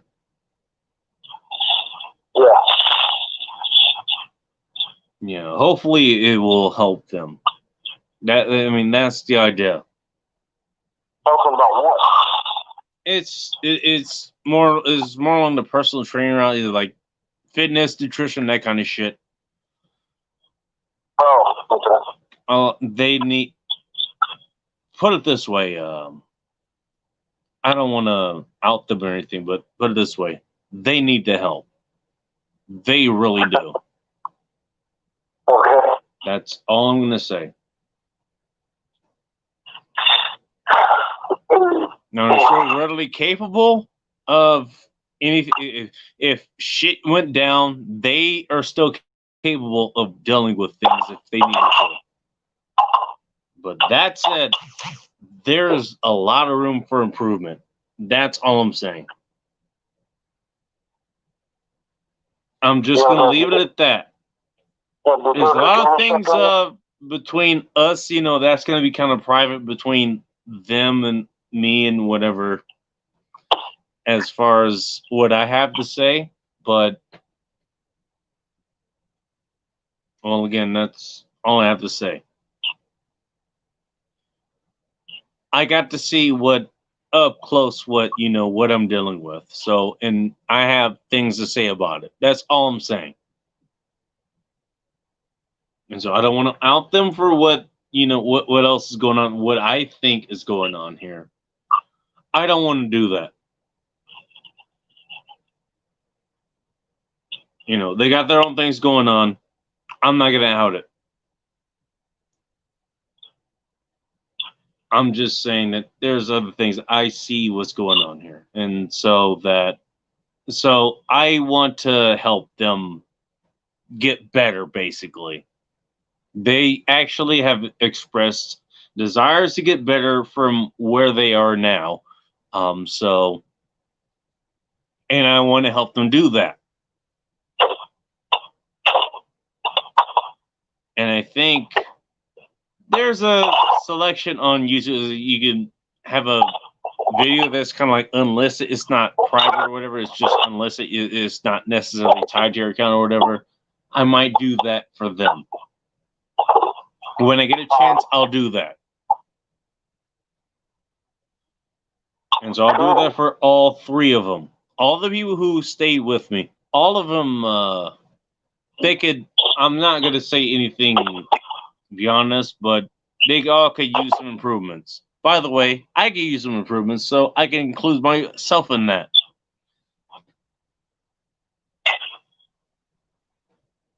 But they all could use some improvements, and they all are trying to improve themselves. So I'm going to do that at some point. I hope I'm being not vague enough, but vague, or I'm not outing them for whatever the hell is going on with them. That's what I'm not trying to do. Hopefully that makes sense. What are you doing over there? I'm popping eggs, motherfucker. Wait, what? Are you going to sleep? Okay, makes sense. No, I'm popping eggs, scrambled eggs with my steak. Steak and eggs, you ever heard of that? Jeez, Breakfast of Champions. You're eating now. I'm actually about to do the same thing. I just the last time I had ground beef, I'm gonna have that and some eggs. And it's not quite steak, but still. Yeah, it's you call that what's the word? Pleb meal. It's just I don't want to have to think about it. Peasant meal. Nice. It's. I'm sorry, I shouldn't treat you like that. No, it's fine, man. It's just, it's what I got on hand. I don't want to have to think about it, so that's just what I grabbed. Tomorrow I'll have to think about it. I'll have to rearrange my fridge, you know, figure out what the hell is making the smell. But, you know,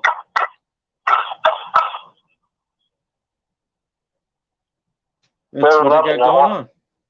And that's all. You know?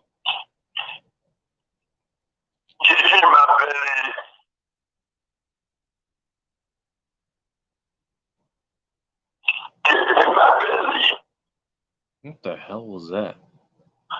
I don't know, it's freaking my dog out though. He's looking at me, what the fuck are you doing? Cut that shit out. Oh, jeez.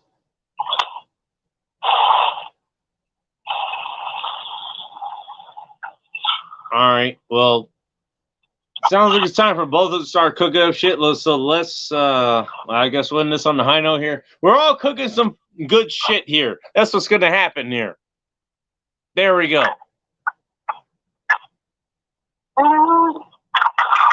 And here ends another, Jesus. I didn't think it would come to this, but you know what? Hey, That's why I planned it. That's why I got the cigar and all this other shit. There we go. Here's another wide open phones. Another successful wide open phones here. I did get to talk about what I wanted to talk about, I think, which is, okay, everybody's burned out on politics or whatever. They don't want to deal with it. But how you make it fun? You know, you can make it fun. Sorry, go ahead. I thought you were going to talk about your latent homosexuality. I didn't know I had a latent homosexuality, but okay, fine. But that was my thing. Like, that's why I titled it that way. It's like, look, Rob says of all people, Team Let It Burn is like, and they're fucking sick of like dealing with the look. Learn how to deal with it. You're gonna have to deal with it anyways. Learn how to fucking make it fun. That's the whole point. That's the whole point. Laughter at Humanity show. That's the whole point of it. You take the politics or the stories or whatever, the news stories or whatever, and you find out how to have fun with it. That's the whole fucking point. Mm-hmm. That's the whole fucking point. I'm hungry. I'm gonna call you back later. Oh, I'm closing out now, so that's fine. All right, well, I'll talk to you later. All right. Sweet. There goes BullRush. He's heading out. BullRush is out. But that's the whole point. Dude, have fucking fun with this shit. You can't control it either way. So why not have fun with it? That's the whole point behind the Laughter at Humanity show. That's the whole fucking point. That's why it's named that. And so everybody who's like, geez, I can't deal with the politics. I can't deal with the fucking debate. I didn't want to listen to debate because I know it would stress me out. Why is it stressing you out? Why is it stressing you out? Why are you letting it stress you out? Have fucking fun with it. That's what I did with the whole fucking debate on the way there. And it was it was impromptu. I didn't even know I was going to fucking do it. And I did it anyways. And I recorded it and I fucking did a live stream. And people fucking liked it. You know, it was like, people liked what the fuck I did with it. I just fucking have fun with it. Why are you guys taking this shit so fucking seriously? You can't do anything about it anyways. You can't do anything about fucking politics. You can't do anything about, you know, the president, the fucking Congress, you know, whatever the fucking government is. What are you going to do about it? Nothing. So why not have fun with it anyways? Again, Laughter at Humanity show. That's why it's called what it is. And so that's what I did. And that's why I was so surprised. Like, even Rob says, pretty much, he's the epitome of let him burn. And he was like, I don't want to listen to what you have to say. Really? Cappy, what's his name? Aaron Clary. He's like, I don't want to listen to it. What's his accountant's name? Chad Oakins. He didn't want to listen to it. You guys know what the fuck I do. My job is to take this shit and make it fucking palatable, make it listenable. Maybe I make it more understandable. Maybe I have some other bigger point to put out on this. But it's to make it entertaining. That's the idea. You guys know that. And you're still like, I don't want to listen to it. Really? You think I can't make this fucking entertaining? That's exactly what I did. And the people who fucking listened to it, they fucking said the same things. Like, Jesus Christ, that was fucking awesome. I'm not kidding. That's what I heard.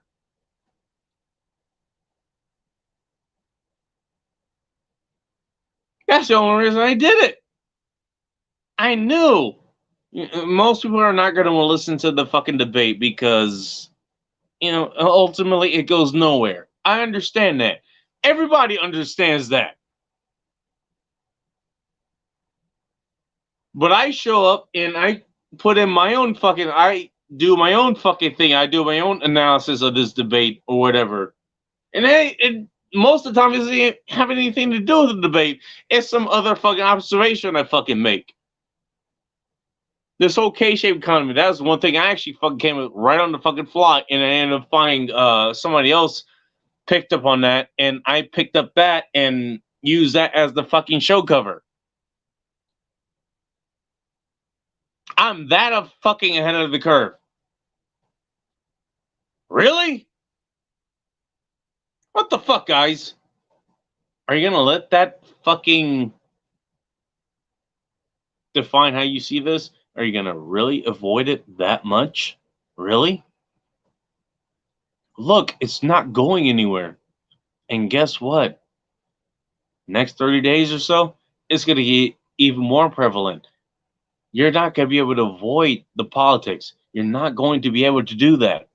It's gonna be right there in your face forever. It's not going anywhere. So all you motherfuckers who are complaining about, oh, I don't want to deal with politics anymore. I want to do other things. Sorry, it's gonna be in your face. It doesn't matter. It doesn't matter where you go. It doesn't matter what restaurant you go to. It doesn't matter who relatives you decide to visit. It's gonna be there. It's gonna be there forever. Sorry, I hate to be that person to point it out, but it's gonna be there. And so how are you going to deal with it? Are you going to be that pissed off? Are you going to say, look, I don't want to deal with it anymore? Or are you going to find out how to fucking deal with it? And that's why I wanted to do this. Look, guys, this shit is going to be with us for a long fucking time now. And so I wanted to do what I did here. Learn how to fucking deal with it. Learn how to make it fun. It's not going anywhere. You're gonna have to deal with this no matter what. It doesn't matter where you go. BullRush, who was on the streamer, he had to leave his fucking job because of this shit. You think you're any more immune to that? It's gonna happen. And so what are you gonna do to deal with it?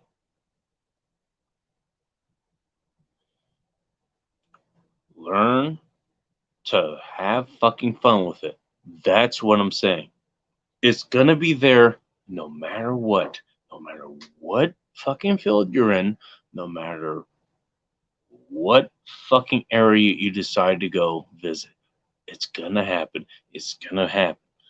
It's not gonna stop. They're not gonna stop. So figure out how you're gonna deal with it. And I would say figure out how to have the most fun with it. That's the entire reason I'm doing what I'm doing. Figure out how to have fun with it. That's all I'm saying to do. That's all. That's all I'm saying. You're going to have to deal with it anyways. So why not have fun with it?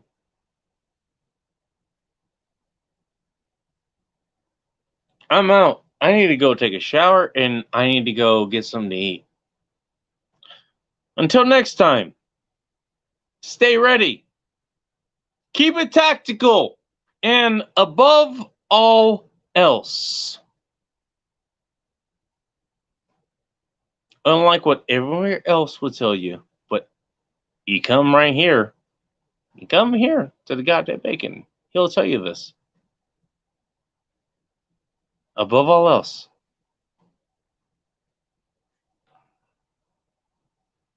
be chaos, my friends.